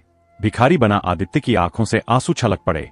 उसने एक कदम आगे बढ़कर विनम्रता से कहा, स्वामी मजाक मत उड़ाइए। यदि सच में आपको वह पोटली मिली हो तो आपके चरण पकड़कर विनती करता हूं, मुझे लौटा दीजिए। वो सिर्फ मुद्राएं नहीं है, मेरे जीवन की उम्मीदें हैं, मेरी पत्नी और बच्चों का सहारा है। कृपया यदि वह आपके पास है तो मुझे वापस कर दीजिए। सुखीराम का चेहरा तमतमा उठा। उसने गुस्से में पांव पटका और दरवाजे की चौखट पकड़कर चिल्लाया, बहुत हो गया, मेरे धैर्य की परीक्षा मत ले। मुझे किसी की पोटली नहीं मिली, और अगर मिल भी जाती तो तेरे जैसे फटेहाल को क्यों देता? निकल जा यहां से, वरना अभी नौकरों को बुलाकर धक्के मारकर बाहर फिंकवा दूंगा। यह कहकर उसने दरवाजा जोर से बंद कर दिया। अंदर से भारी कुंडी चढ़ने की आवाज आई। आदित्य कुछ क्षण तक दरवाजे के बाहर खड़ा रहा। उसकी आंखों में आंसू थे, पर होठों पर एक हल्की सी मुस्कान फैल गई। उसने मन ही मन कहा, धन्यवाद सुखीराम, सच्चाई अपने आप सामने आ गई। तुम्हारा चेहरा और शब्द ही तुम्हारा असली परिचय है। अब मुझे स्पष्ट हो गया कि कौन सचमुच ईमानदार है और कौन मुखौटा पहनकर धर्म और दान की आड़ में स्वार्थ छिपाए बैठा है। इतना कहकर आदित्य चुपचाप उस अंधेरी गली से लौट पड़ा। रात का सन्नाटा और हवेली की ऊंची दीवारें उसके पीछे छूट गईं, लेकिन उसके मन में सत्य की पहचान की ज्वाला और भी प्रज्वलित हो उठी। अगली सुबह राजमहल का विशाल सभा भवन जनसमूह से गूंज रहा था। ऊंचे स्तंभों पर झिलमिलाती ज्योतियां, सुनहरे पर्दे और रत्नों से जड़े आसन पर राजा सूरज सिंह विराजमान थे। उनके दाहिने हाथ पर राजकुमार आदित्य खड़े थे, चेहरे पर दृढ़ निश्चय और आंखों में चमक। चारों ओर प्रजाजन उत्सुकता से खड़े थे कि आखिर आज राजकुमार क्या ऐलान करने वाले हैं। राजकुमार आदित्य गंभीर स्वर में बोले, पिताश्री, अब समय आ गया है दूध का दूध और पानी का पानी करने का। कृपया आदेश दें कि गांव के दो व्यापारी धनीराम और सुखीराम यहां दरबार में उपस्थित किए जाए। राजा ने हाथ उठाकर इशारा किया। सैनिक तुरंत बाहर निकले और कुछ ही क्षणों में दोनों व्यापारी दरबार में लाए गए। एक ओर शांत और विनम्र मुद्रा में खड़े थे धनीराम और दूसरी ओर माथे पर पसीना पोंछते हुए खड़े थे सुखीराम। राजकुमार आदित्य ने भीड़ की ओर देखकर ऊंचे स्वर में कहा, प्रजाजनों, आज आपके सामने यह स्पष्ट कर दिया जाएगा कि कौन सच्चाई और ईमानदारी का प्रतीक है और कौन छल और कपट का। सभा भवन में कानाफूसी शुरू हो गई। तभी राजा सूरज सिंह ने जिज्ञासा से पूछा, बेटे आदित्य, तुमने कल कहा था कि तुम्हारे पास दोनों व्यापारियों की परीक्षा लेने का उपाय है, तो बताओ आखिर असली दोषी कौन है? आदित्य ने दृढ़ स्वर में कहा, पिताश्री, दोषी कोई और नहीं बल्कि सुखीराम है। यह व्यक्ति झूठ और लालच का ऐसा जाल बुनता रहा कि पूरे गांव की आंखों में धूल झोंक सके, लेकिन इसकी असलियत कल रात मेरे सामने आ गई। सभा भवन में एक हलचल मच गई। सभी की नजरें सुखीराम पर टिक गईं। सुखीराम ने घबराकर कहा, नहीं महाराज, राजकुमार झूठ बोल रहे हैं। मैंने धनीराम को 5000 स्वर्ण मुद्राएं उधार दी थीं। आप किसी की भी कसम खिलवा लीजिए, मैं अपनी बात पर अड़िग रहूंगा। आदित्य हल्के से मुस्कुराए और बोले, ठीक वैसे ही जैसे कल रात तुम्हें कोई पोटली नहीं मिली थी। एन सुखीराम। सुखीराम का चेहरा पीला पड़ गया। उसने हकलाते हुए कहा, क्या मतलब है आपका? तभी आदित्य ने दरबार के बीच खड़े होकर सारी घटना विस्तार से बताई। कैसे उसने भिखारी का वेश धारण किया, कैसे उसने दोनों के दरवाजों पर 5000 स्वर्ण मुद्राओं वाली पोटली रखी और फिर स्वयं व्यापारी बनकर उसे वापस मांगने पहुंचा। राजकुमार आदित्य ने फिर कहा, धनीराम और उनकी पत्नी ने बिना संदेह, बिना लालच मेरे हाथों में पोटली लौटा दी। लेकिन सुखीराम, तुमने वही पोटली अपने घर में छिपा ली और मुझे दरवाजे से धक्के देकर भगा दिया। यही नहीं, आज भी तुम इस दरबार में खड़े होकर झूठ बोल रहे हो। सभा में सन्नाटा छा गया। राजा सूरज सिंह ने तल्ख स्वर में कहा, सुखीराम, अब भी सच कबूल नहीं करोगे? सैनिकों, इसके घर की तलाशी लो। कुछ ही देर में सैनिक लाल रंग की वही पोटली दरबार में लेकर आए और आदित्य को सौंप दी। आदित्य ने पोटली राजा सूरज सिंह के चरणों में रखी और बोला, पिताश्री, यही है वह पोटली जिसमें 5000 स्वर्ण मुद्राएं हैं। अब तो सच्चाई स्पष्ट है। सुखीराम के पैर कांपने लगे। उसका मुंह सूख गया। अंततः वह घुटनों के बल गिर पड़ा। सुखीराम ने रोते हुए कहा, मुझे क्षमा कर दीजिए महाराज। सच यह है कि जब भी धनीराम को अधिक लाभ होता, मेरे मन में ईर्ष्या की आग जलने लगती। उसी ईर्ष्या ने मुझे अंधा कर दिया। मैंने ही यह सब रचा। कृपा करके मुझे दंड मत दीजिए। राजा सूरज सिंह गंभीर स्वर में बोले, सुखीराम, तू न केवल ईर्ष्यालु है बल्कि बेईमान और झूठा भी। ऐसे लोग समाज में जहर घोलते हैं। सैनिकों, इसे कारागार में डाल दो। प्रजा को भी यह सीख मिलनी चाहिए कि अच्छाई का नकाब पहनकर कोई अधिक दिन नहीं जी सकता। सैनिकों ने सुखीराम को घसीटकर बाहर ले गए। वह माफी की भीख मांगता रहा, लेकिन किसी ने उसकी ओर ध्यान नहीं दिया। तभी राजा ने धनीराम को बुलाया। राजा सूरज सिंह ने स्नेह से भरकर कहा, धनीराम, तुम्हारी ईमानदारी और सच्चाई ने आज इस दरबार की गरिमा को और ऊंचा कर दिया है। तुम जैसे प्रजा के कारण ही राज्य की नींव मजबूत होती है। राजकुमार आदित्य ने आगे बढ़कर धनीराम के कंधे पर हाथ रखा। राजकुमार आदित्य ने गर्व से मुस्कुराते हुए कहा, हाँ धनीराम, मुझे तुम पर गर्व है। तुम सचमुच अपने नाम के अनुरूप हीरा हो, चमकदार और निष्कलंक। सभा में जोरदार तालियां और जयघोष गूंज उठा। राजकुमार आदित्य की जय, धनीराम की जय। कुछ ही दिनों बाद राजा सूरज सिंह ने राजकुमार आदित्य को राजगद्दी पर बिठाने का ऐलान कर दिया। राज्य में उत्सव का माहौल छा गया। गलियां फूलों से सज गईं, लोग ढोलंगाड़े बजाने लगे। हर ओर यही आवाज गूंज रही थी, जब तक इस धरती पर आदित्य जैसे न्यायप्रिय राजा रहेंगे, तब तक इस राज्य में अन्याय का नामो निशान नहीं होगा। अगर ये कहानी आपको पसंद आई हो तो लाइक और शेयर जरूर करें और ऐसे ही नई नई कहानियों के लिए इस चैनल को सब्सक्राइब कर लीजिए। धन्यवाद। तो चलिए दोस्तों, बढ़ते हैं एक और नई कहानी की ओर। कहानी बहुत ही दिलचस्प है।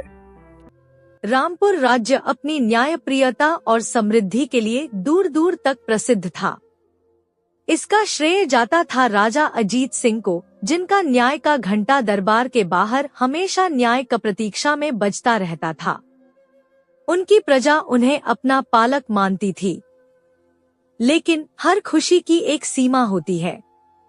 एक रात जब महल की सुनहरी दीवारों पर चांद की रोशनी फिसल रही थी, राजा अजीत सिंह अपने शयन कक्ष में गहरी नींद में सोए थे। अचानक उनकी छाती में एक असहनीय पीड़ा उठी जिसने उनकी नींद को झकझोर दिया। वे कराहते हुए चिल्ला उठे। उनकी चीख सुनकर द्वार पर खड़ा पहरेदार घबराकर अंदर भागा। महाराज, क्या हुआ? क्या किसी ने? दर्द से बेहाल राजा ने अपनी छाती को कसकर दबाते हुए कहा। पहरेदार, जल्दी जल्दी महारानी सुमित्रा को बुलाकर लाओ, मुझे उनसे कुछ कहना है।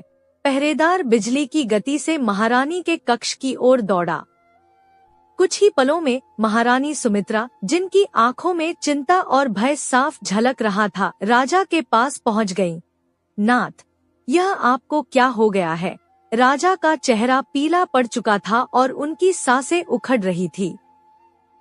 उन्होंने बड़ी मुश्किल से कहा, सुमित्रा, लगता है मेरा अंतिम समय आ गया है। यह सुनकर सुमित्रा की आंखें भर आई। नहीं महाराज, ऐसी अशुभ बात न कहें। मैं अभी राजवैद्य को बुलाती हूँ, वे अपने उपचार से आपको शीघ्र ही स्वस्थ कर देंगे। राजा ने धीरे से अपना सिर हिलाया। अब उन्हें बुलाना व्यर्थ है महारानी। मुझे साक्षात मृत्यु सामने खड़ी दिखाई दे रही है। लेकिन मैं मरने से पहले तुमसे एक वचन लेना चाहता हूँ। सुमित्रा की आंखों से आंसू बहने लगे। उसने राजा का हाथ पकड़कर कहा, कहिए महाराज, मैं आपको वचन देती हूँ। आप जो कहेंगे मैं वह अवश्य पूरा करूँगी।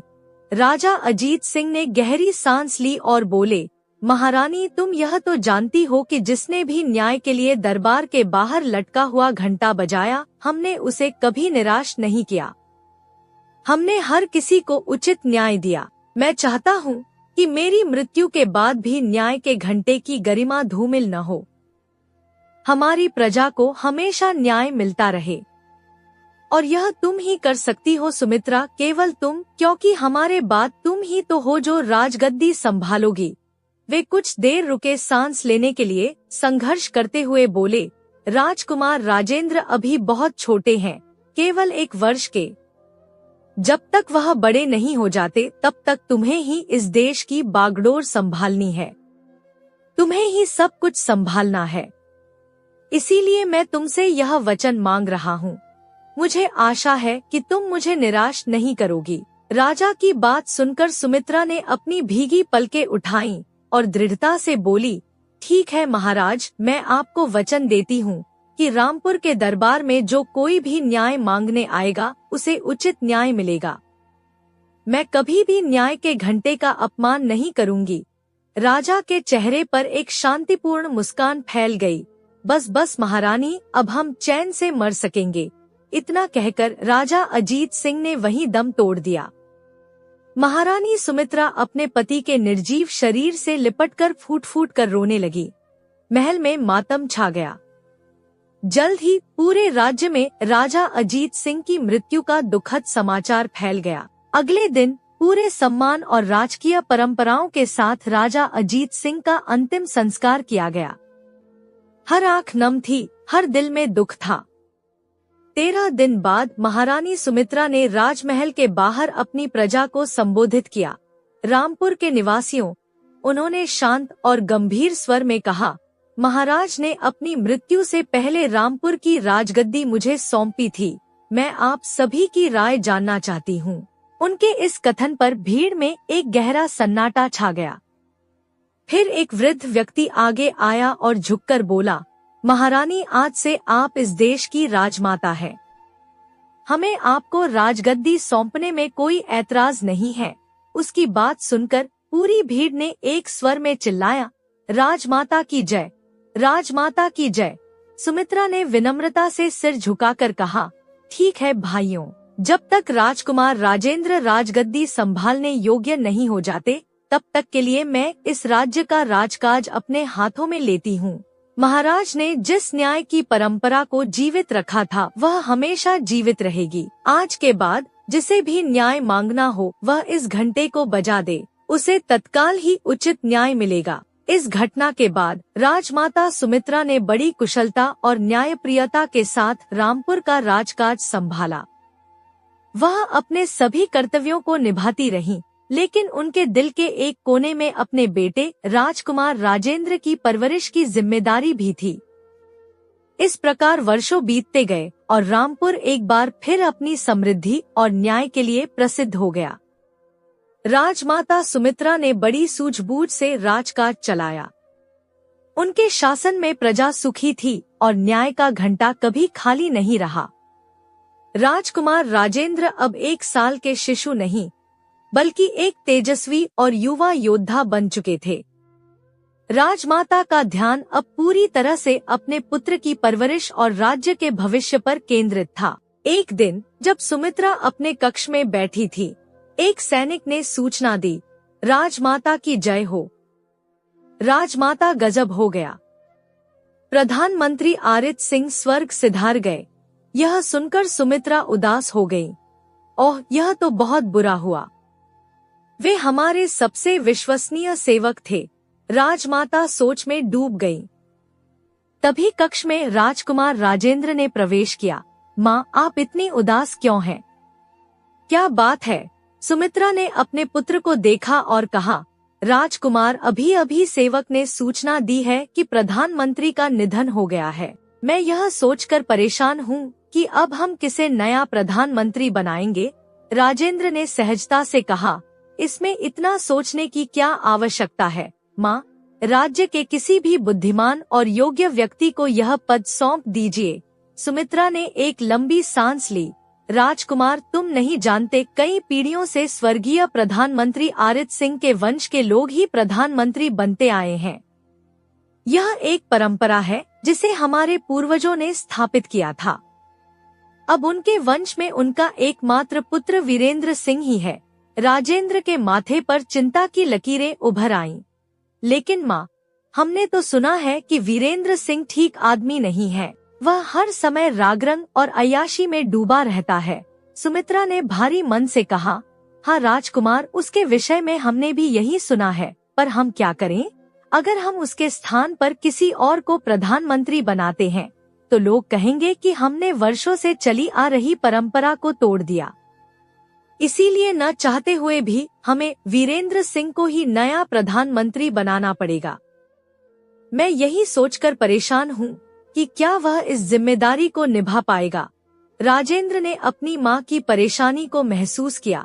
यदि ऐसी बात है राजमाता, तो आप चिंता न करें। आप निर्भय होकर वीरेंद्र सिंह को प्रधानमंत्री बना दीजिए। मैं हमेशा उस पर कड़ी नजर रखूंगा। जब भी वह कोई गलत कार्य करने की कोशिश करेगा, मैं उसी समय आपको सूचित कर दूंगा। बेटे के इस आश्वासन से सुमित्रा को कुछ राहत मिली। उन्होंने उसी समय वीरेंद्र सिंह को राजमहल में बुलवाया। वीरेंद्र सिंह आया, लेकिन उसकी चाल में कोई सम्मान या दुख नहीं था। वीरेंद्र सिंह, राजमाता ने कहा, तुम्हारे पिता के निधन की सूचना पाकर हमें बेहद दुख हुआ। वे बहुत अच्छे आदमी थे। भगवान उनकी आत्मा को शांति प्रदान करे। वीरेंद्र सिंह ने कोई जवाब नहीं दिया। वह उदास होने का नाटक करते हुए गर्दन झुकाए खड़ा रहा। वीरेंद्र सिंह, सुमित्रा ने आगे कहा, हम तुम्हें रामपुर का नया प्रधानमंत्री घोषित करते हैं। हमें आशा ही नहीं, पूर्ण विश्वास है कि तुम इस पद की जिम्मेदारी को अच्छी तरह से निभाओगे।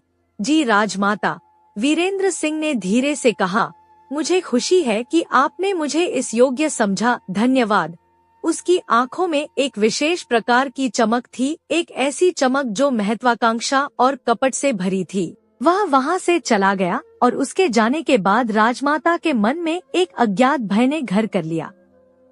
सचमुच वीरेंद्र सिंह ने प्रधानमंत्री का पद तो संभाल लिया, लेकिन उसकी आदतें नहीं बदली। वह हमेशा की तरह रामपुर की प्रसिद्ध राजनीति की माया के भवन में पड़ा रहता था। इधर महल में खुशियों का माहौल था। राजकुमार राजेंद्र का विवाह अजीतगढ़ राज्य की राजकुमारी अंजू के साथ हुआ। विवाह के बाद राजकुमारी अंजू बारात के साथ रामपुर आ गई।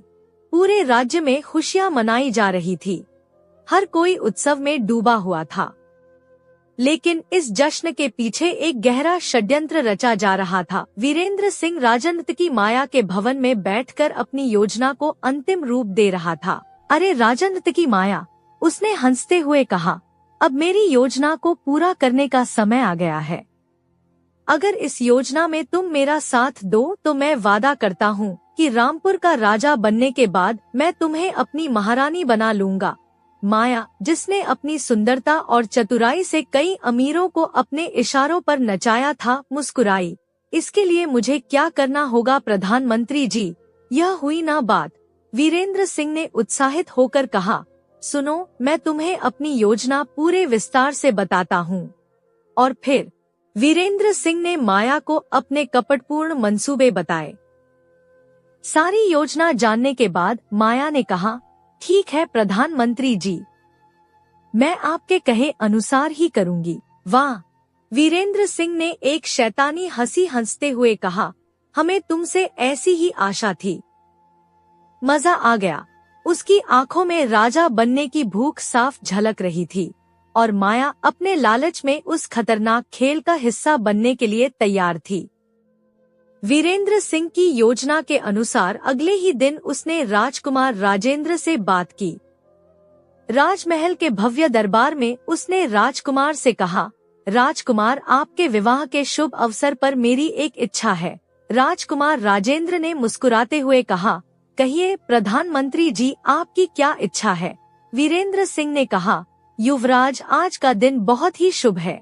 आपके विवाह की खुशी में मैं चाहता हूँ कि आप मेरे साथ शिकार पर चलें। क्या कहते हैं? राजेंद्र, जो वीरेंद्र सिंह के मन के छल से अनजान थे, उन्होंने सहजता से उत्तर दिया, ठीक है प्रधानमंत्री जी, हमें आपकी बात मंजूर है।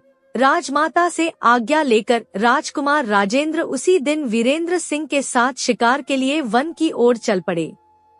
जैसे ही वे वन में पहुंचे, वीरेंद्र सिंह ने कहा, राजकुमार, मेरी एक और इच्छा है।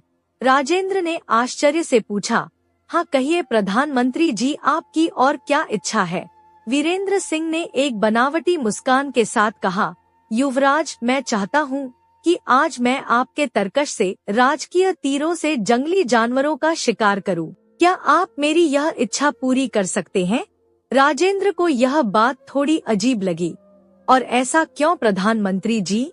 अरे राजकुमार, वीरेंद्र सिंह ने तुरंत जवाब दिया, मैंने सुना है कि राज परिवार के सदस्यों के तीरों की नोक राज्य के लोहार बहुत पैनी बनाते हैं।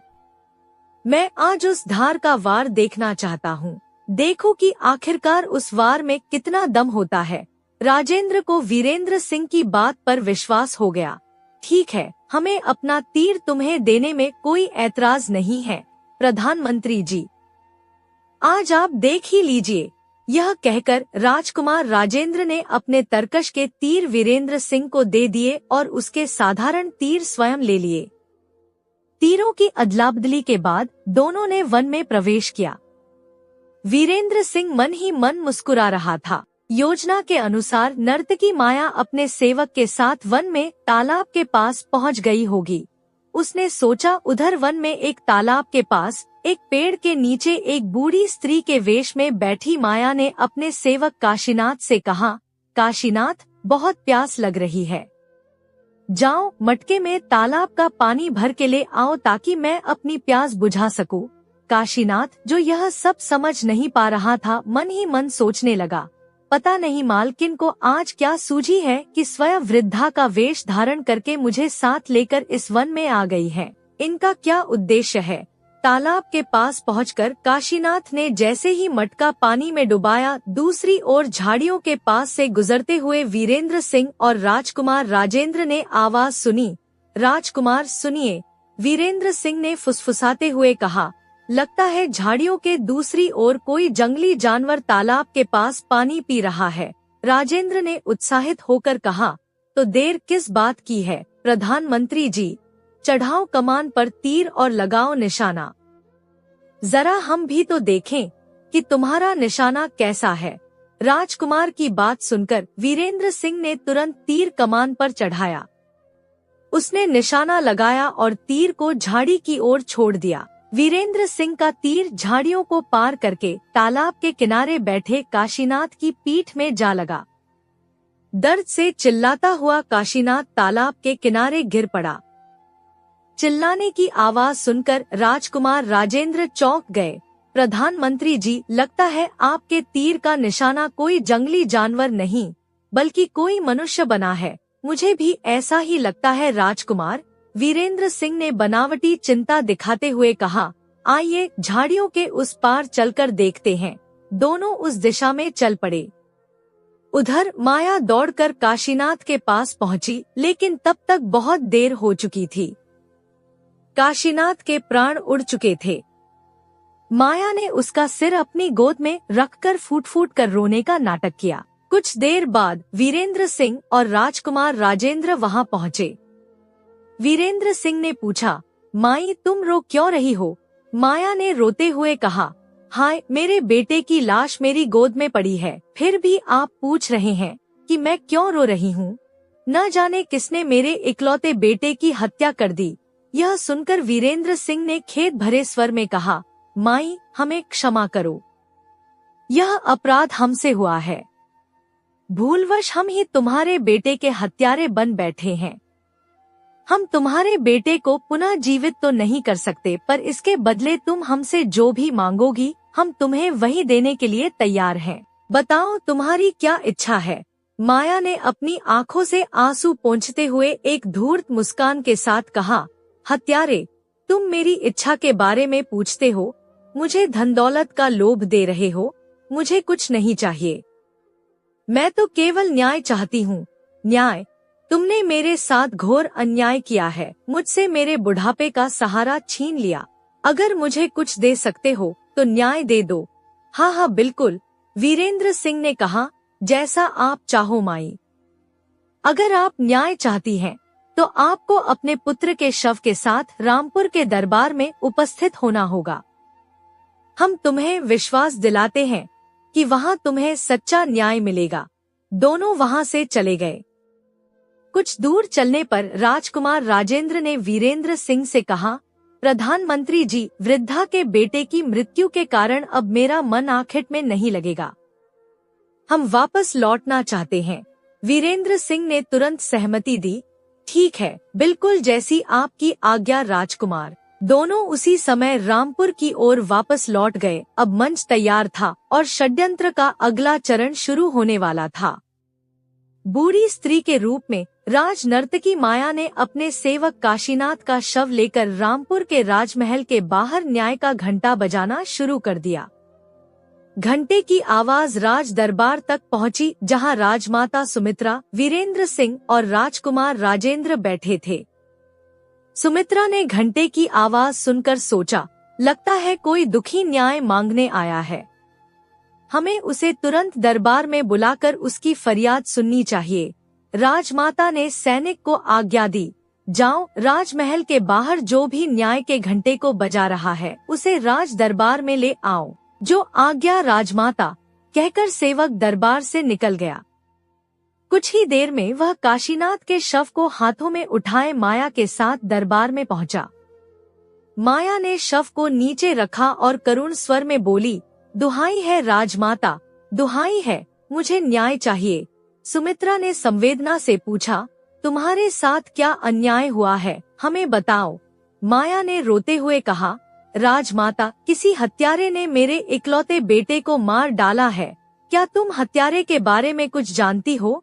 राजमाता, माया ने एक नाटकीय अंदाज में कहा, मैं हत्यारे के बारे में जानती तो हूँ, पर डरती हूँ कि आप उसे दंडित नहीं कर पाएंगी। सुमित्रा का चेहरा गंभीर हो गया। बूढ़ी माँ, शायद तुम नहीं जानती हो कि इस दरबार में सच्चा न्याय होता है। दोषी चाहे हमारा बेटा ही क्यों न हो, हम उसे अवश्य दंड देंगे। माया ने अपनी आंखों से आंसू पोंछे और राजकुमार राजेंद्र की ओर इशारा करते हुए बोली, तो सुनिए राजमाता, राजकुमार राजेंद्र ने ही मेरे बेटे की हत्या की है। यह सुनकर पूरा दरबार सन्न रह गया। सुमित्रा चौंक गई। यह तुम क्या कह रही हो बूढ़ी अम्मा? राजमाता, मैंने राजकुमार पर झूठा आरोप नहीं लगाया है। मेरे पास इस बात का सबूत भी है। की हत्या राजकुमार ने ही की है।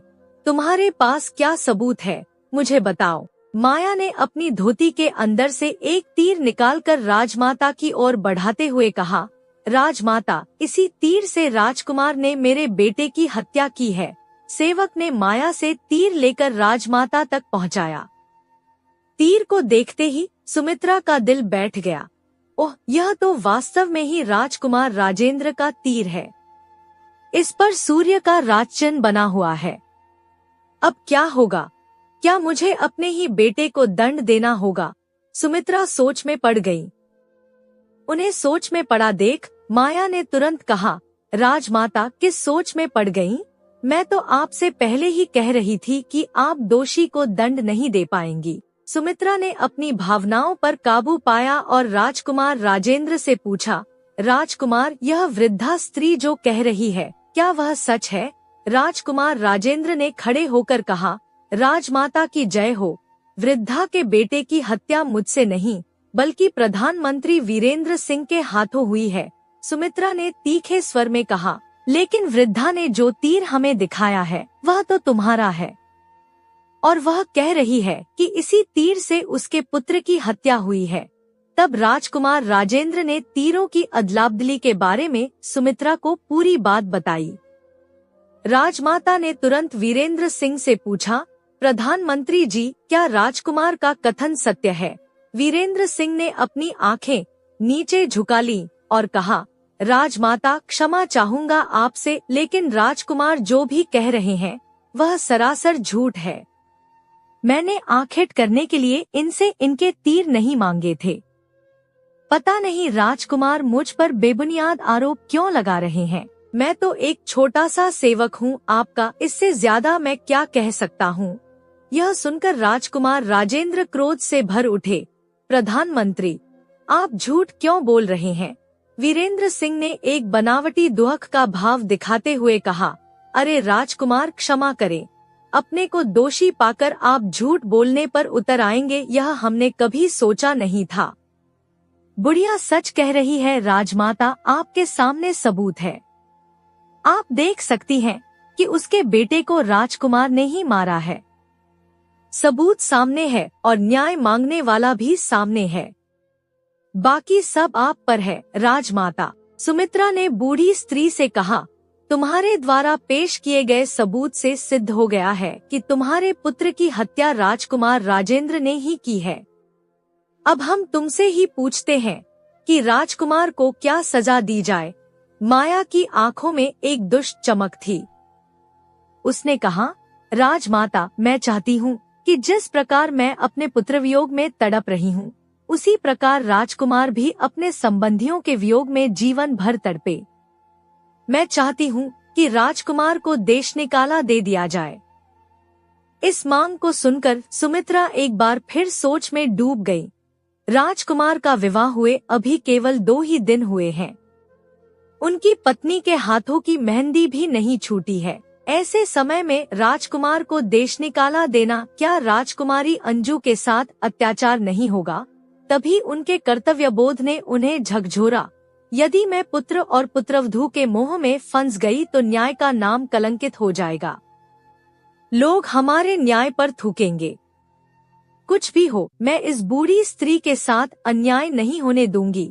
दृढ़ निर्णय करके उन्होंने राजकुमार से कहा, राजकुमार, हमारा न्याय तुम्हें दोषी पाता है, इसीलिए हम तुम्हें आदेश देते हैं कि तुम इसी समय हमारे राज्य से जीवन भर के लिए चले जाओ। क्या राजमाता?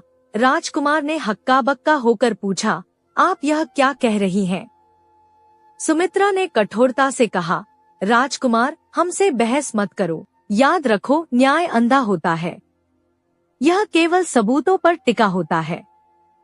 सारे सबूत तुम्हारे विरुद्ध हैं, इसीलिए तुम अपराधी सिद्ध हो चुके हो। राजकुमार का चेहरा पीड़ा और अपमान से भर गया। ठीक है राजमाता, यदि आपका ऐसा ही आदेश है तो मैं आपकी बात मानूंगा। मैं इसी समय इस राज्य को छोड़कर जा रहा हूँ। प्रणाम राजमाता। राजकुमार ने सुमित्रा को प्रणाम किया और तेजी से दरबार से निकल गए। उनके जाने के बाद सुमित्रा ने बूढ़ी स्त्री से कहा, मैं तुम्हारे न्याय देखकर बहुत खुश हूँ। राजकुमारी अंजू ने जब इस फैसले को सुना तो वह परेशान हो गई। दूसरी ओर प्रधानमंत्री वीरेंद्र सिंह खुश होकर राजनर्तकी माया से कह रहे थे, वाह माया, तुमने तो कमाल ही कर दिया। वृद्धा स्त्री का अभिनय तो तुमने बहुत ही अच्छा किया, मजा आ गया। माया ने मुस्कुराते हुए कहा, सब आपकी कृपा है प्रधानमंत्री जी। राजमाता सुमित्रा अपने कक्ष में बैठी सोच रही थी। आज तक नाज नखड़ों में पला बड़ा राजेंद्र इस समय पता नहीं कहाँ भटक रहा होगा। उधर चलते चलते राजकुमार राजेंद्र एक घने और भयानक जंगल में पहुँचे। उनके मन में एक ही बात घूम रही थी।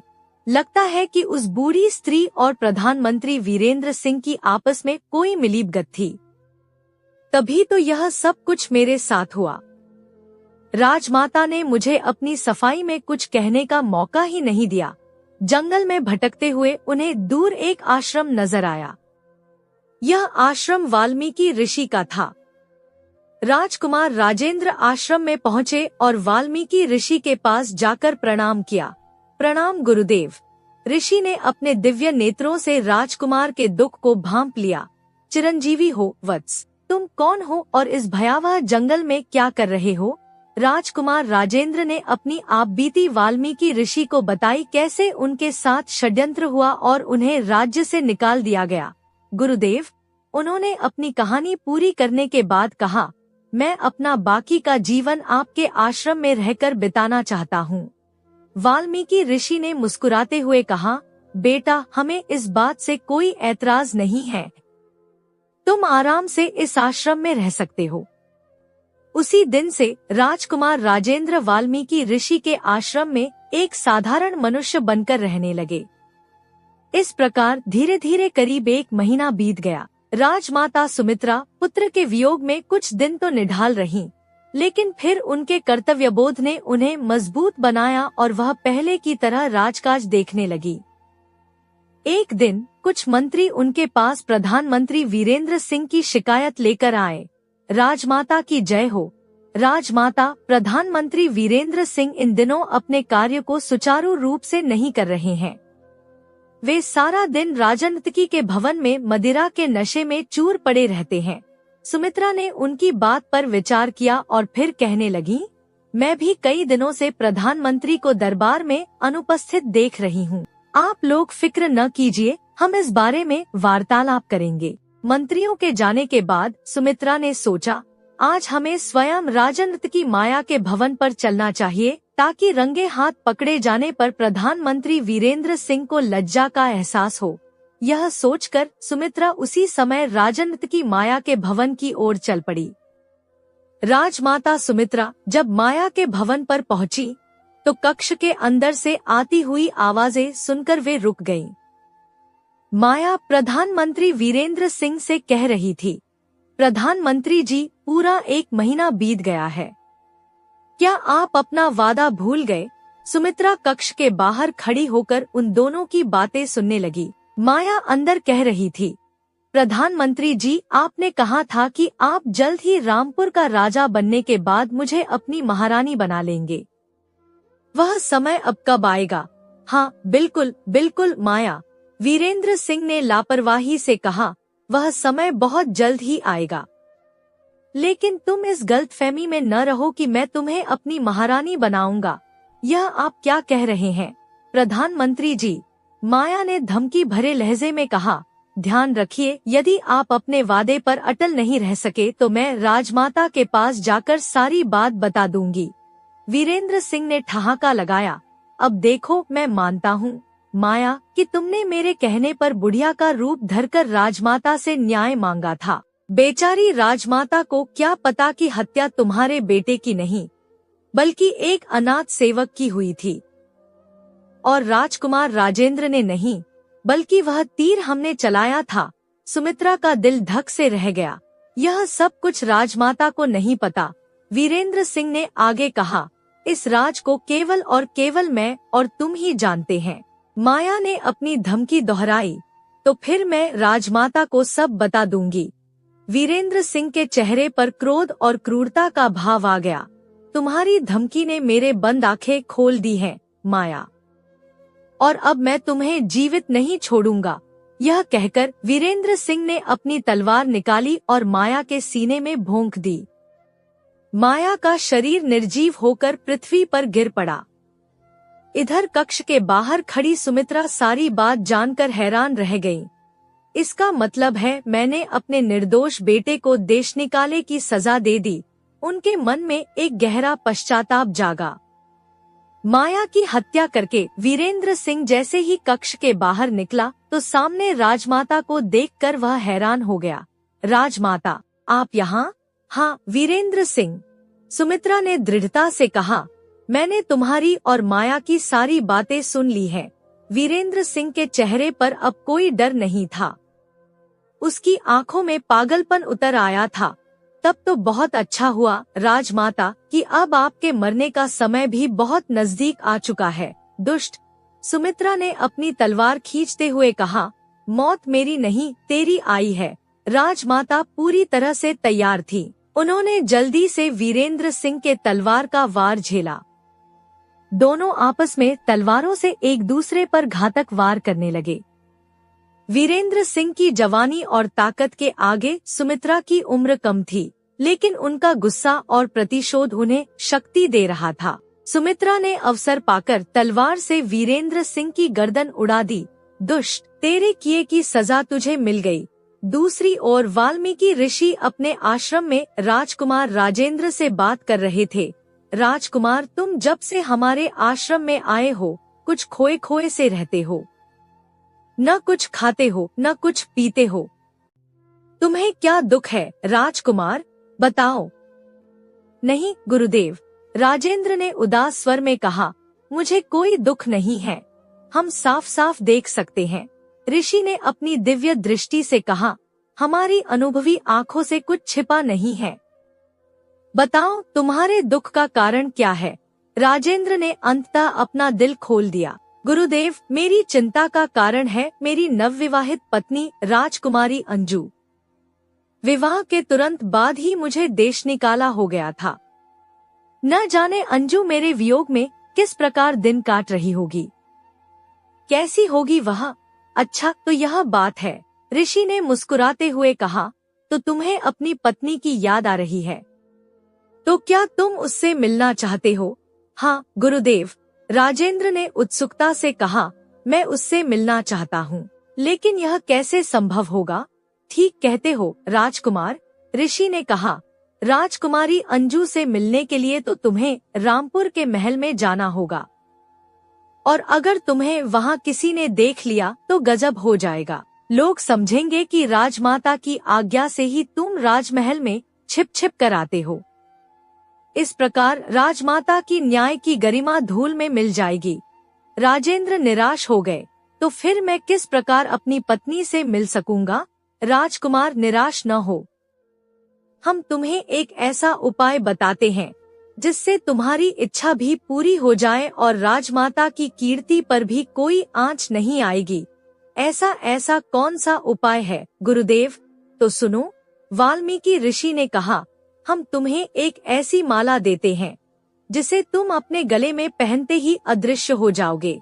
ऐसी अवस्था में तुम सब कुछ देख सकते हो, लेकिन तुम्हें कोई नहीं देख सकेगा। उस माला को पहनकर तुम बिना रोक टोक के राजकुमारी अंजू के पास जा सकते हो और तुम्हें कोई देख भी नहीं सकेगा। इस प्रकार सांप भी मर जाएगा और लाठी भी नहीं टूटेगी। वाल्मीकि ऋषि ने अपनी योग शक्ति से एक माला प्रकट की और उसे राजकुमार को दे दिया। राजकुमार राजेंद्र उत्सुकता से उस जादुई माला को देखने लगे। और हाँ राजकुमार, ऋषि ने एक चेतावनी दी। एक बात याद रखना, अगर तुमने इस माला को गले से उतार दिया तो उस अवस्था में जो कोई भी तुम्हें महल में देख लेगा वह पत्थर का बन जाएगा। राजेंद्र चौंक गए। तो गुरुदेव, क्या मुझे देखते ही राजकुमारी अंजू भी पत्थर की हो जाएगी? नहीं नहीं, ऋषि ने मुस्कुराते हुए कहा। राजकुमारी अंजू और राजमाता सुमित्रा पर यह बात लागू नहीं होती। वे पत्थर की नहीं बनेंगी। ठीक है गुरुदेव, राजेंद्र ने राहत की सांस ली। यदि आपकी आज्ञा हो तो मैं इसी समय रामपुर चला जाऊं? ठीक है, ऋषि ने कहा। इस समय रात होने वाली है। तुम यह रात अपनी पत्नी के साथ गुजार कर सुबह होने से पहले वापस चले आना। हाँ ठीक है गुरुदेव। जैसी आपकी आज्ञा। ऋषि को प्रणाम करके खुश होकर राजकुमार राजेंद्र वहां से चले गए। जब वह रामपुर के राजमहल के बाहर पहुंचे तो आधी रात हो चुकी थी। राजकुमार ने तुरंत ही माला पहन ली और महल में प्रवेश किया। माला पहनते ही वह अदृश्य हो गए और निडर होकर महल में चलने लगे। किसी ने भी उन्हें नहीं रोका। जब वह राजकुमारी अंजू के शयन कक्ष में पहुंचे तो उन्होंने अपने गले की माला उतारकर अपनी जेब में रख ली। राजकुमारी अंजू अपने बिस्तर पर लेटी हुई थी। राजेंद्र ने धीरे से उन्हें पुकारा, राजकुमारी अंजू देखो मैं आ गया हूँ। राजकुमारी अंजू ने पुकार सुनकर जल्दी से आंखें खोल दी और राजकुमार को देखकर खुशी से बोली, राजकुमार आप? हाँ मैं तुमसे मिलने आया हूँ। तब अंजू तेजी से बिस्तर से उतरकर राजकुमार के कदमों को पकड़कर रोते हुए बोली, स्वामी आप मुझे छोड़कर क्यों चले गए थे? अंजू होनी को कोई नहीं टाल सकता। धीरज रखो। अब मैं रोज रात को छिपकर तुमसे मिलने आऊंगा।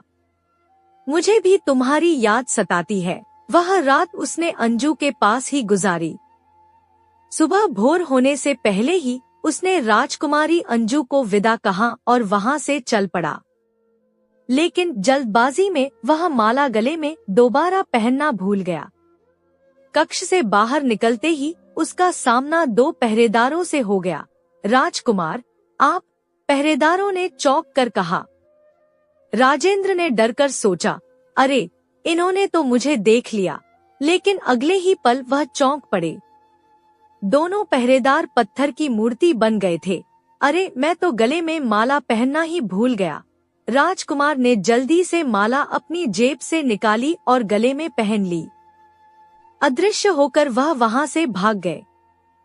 सुबह होने पर राजमाता ने जब पहरेदारों की पत्थर की मूर्ति देखी तो वह चौंक गई। ओह, यह तो शंकर और रामू पहरेदार की मूर्तियां हैं। क्या कल रात हमारे महल में कोई तांत्रिक आया था जो इन दोनों को पत्थर की मूर्त बना गया? उन्हें कुछ भी समझ नहीं आया। उस दिन के बाद राजकुमार राजेंद्र रोज रात को छिपकर राजकुमारी अंजू से मिलने आने लगे। इस प्रकार धीरे धीरे 2 महीने बीत गए। 2 महीने बाद एक दिन राजकुमारी अंजू को बेहोशी आई और वह जमीन पर गिर पड़ी। राजवैद्य को बुलाया गया। उन्होंने अंजू का उपचार किया और राजमाता से कहा, राजमाता घबराने की कोई बात नहीं है। राजकुमारी अंजू माँ बनने वाली है क्या? राजमाता आश्चर्य से बोली। हाँ राजमाता, मैं सच कह रहा हूँ। जल्दी ही राजकुमारी को होश आ जाएगा। यह तो खुशी की बात है। आप निश्चिंत रहिए। राजवैद्य के जाने के बाद जब राजकुमारी अंजू होश में आई तो राजमाता ने उनसे पूछा, राजकुमारी अंजू जानती हो राजवैद्य ने तुम्हारी बेहोशी का क्या कारण बताया था? तुम माँ बनने वाली हो। यह सुनकर राजकुमारी अंजू हक्की बक्की सी राजमाता की ओर देखने लगी। अंजू चौंकने का नाटक मत करो। राजमाता ने कठोर स्वर में कहा, सच सच बताओ कि तुम्हारे पेट में यह किसका पाप पल रहा है? मेरा बेटा तो विवाह होते ही तुमसे दूर चला गया था। राजमाता, अंजू ने रोते हुए कहा, मुझ पर इतना घिनौना लांछन न लगाओ। मैं आपके बेटे की संतान की ही माँ बनने वाली हूँ। उनके अलावा कोई मेरे करीब नहीं आया है। क्या बक रही हो राजकुमारी? मेरी बात पर विश्वास करने के लिए आपको आज रात का इंतजार करना पड़ेगा। रात को ही आपको सच और झूठ का पता चल जाएगा। ठीक है, राजमाता ने दृढ़ता से कहा, मैं रात होने की बेसब्री से प्रतीक्षा करूंगी। लेकिन ध्यान रखना, यदि तुम दोषी पाई गयी तो मैं तुम्हें उचित दंड दूंगी। यह कहकर राजमाता तेजी से कक्ष से बाहर निकल गई। रात होते ही राजकुमारी ने राजमाता को अपने कक्ष में बुला लिया और उन्हें पर्दे के पीछे छिपने को कहा। कुछ देर बाद ही राजकुमार राजेंद्र ने उस कक्ष में प्रवेश किया। उन्होंने जल्दी से अपने गले की माला उतार दी। ऐसा करते ही वह दिखाई देने लगे। उन्हें देखकर पर्दे के पीछे छिपी राजमाता सुमित्रा चौंक पड़ी। ओह, यह तो सच में ही राजकुमार राजेंद्र है। राजकुमारी अंजू ने कहा, स्वामी बात ही कुछ ऐसी है, मैं माँ बनने वाली हूँ। क्या? राजेंद्र ने खुशी से कहा, तुम माँ बनने वाली हो? यह तो खुश होने की बात है। अंजू, तुम उदास क्यों हो रही हो? स्वामी, राजमाता मेरे चरित्र पर शक करती हैं। वे कहती हैं कि मेरी कोख में पलने वाला बच्चा न जाने किसका है। यह कहकर राजकुमारी रोने लगी। तभी पर्दे के पीछे से राजमाता बाहर निकल आईं और कहने लगी, राजकुमारी रो नहीं, अब मुझे तुम्हारे कथन की सत्यता का पता चल चुका है। माँ, आप यहाँ? राजकुमार राजेंद्र ने आश्चर्य से पूछा। राजकुमार राजेंद्र राजमाता का हाथ पकड़कर उन्हें कक्ष से बाहर ले आए और कहा, माँ, यह पहरेदार इस बात के साक्षी हैं कि राजकुमारी अंजू से मैं ही मिलने आया करता था। लेकिन बेटे, सुमित्रा ने कहा, यह तो पत्थर के हो चुके हैं। बिल्कुल, राजेंद्र ने कहा, यह पत्थर के हैं और इन्हें मैंने ही पत्थर का बनाया था। यह कहकर राजकुमार ने अपनी माला को दोनों पहरेदारों को छुआ दिया। अगले ही पल वे दोनों पहरेदार पुनः सजीव हो गए। राजकुमार ने पूरी कहानी बताई, कैसे उन्हें वाल्मीकि ऋषि से वह जादुई माला मिली थी। राजमाता ने पश्चाताप से कहा, ओह, तो यह करामात तुम्हारी थी। राजकुमार, मैंने तुम्हें बेवजह देश निकाले की सजा दी। राजकुमार राजेंद्र वहां से जाने लगे तो राजमाता ने उन्हें रोका और कहा, रुको राजकुमार, कहाँ जा रहे हो? राजमाता, राजेंद्र ने कहा, मुझे जाने दो, मैं आपका अपराधी हूँ। मैंने आपके आदेश का उल्लंघन किया। आपने मुझे देश निकाला दिया था, लेकिन मैं फिर भी छिप छिप कर यहाँ आता रहा। सुमित्रा ने अपने पुत्र को गले लगा लिया। राजकुमार, अपराधी तुम नहीं थे, दुष्ट वीरेंद्र सिंह था। उसके षड्यंत्र के कारण ही हम तुम्हें दोषी समझ बैठे थे। लेकिन अब तुम कहीं नहीं जाओगे। राजमाता का आदेश पाकर राजकुमार राजेंद्र वहीं रुक गए। उचित समय पर राजकुमारी अंजू ने एक सुंदर से बेटे को जन्म दिया। अपने सुंदर पोते को पाकर राजमाता बहुत खुश हो गई। अब राजमाता सुमित्रा बूढ़ी हो गई थी, इसलिए उन्होंने अपने स्थान पर राजकुमार राजेंद्र को रामपुर का राजा बना दिया और उन सभी के दिन खुशी और शांति से बीतने लगे। रामपुर राज्य में न्याय की परंपरा हमेशा के लिए जीवित हो गई और एक माँ का न्याय अंततः अपने पुत्र के लिए सच साबित हुआ। दोस्तों, यह कहानी आपको कैसी लगी कमेंट करके जरूर बताइएगा। और हाँ, वीडियो अगर अच्छी लगी हो तो प्लीज जाने से पहले इस वीडियो को लाइक और चैनल को सब्सक्राइब करते हुए जाइए। धन्यवाद। स्वस्थ रहिए, मस्त रहिए, लाइफ में हमेशा मोटिवेटेड रहिए।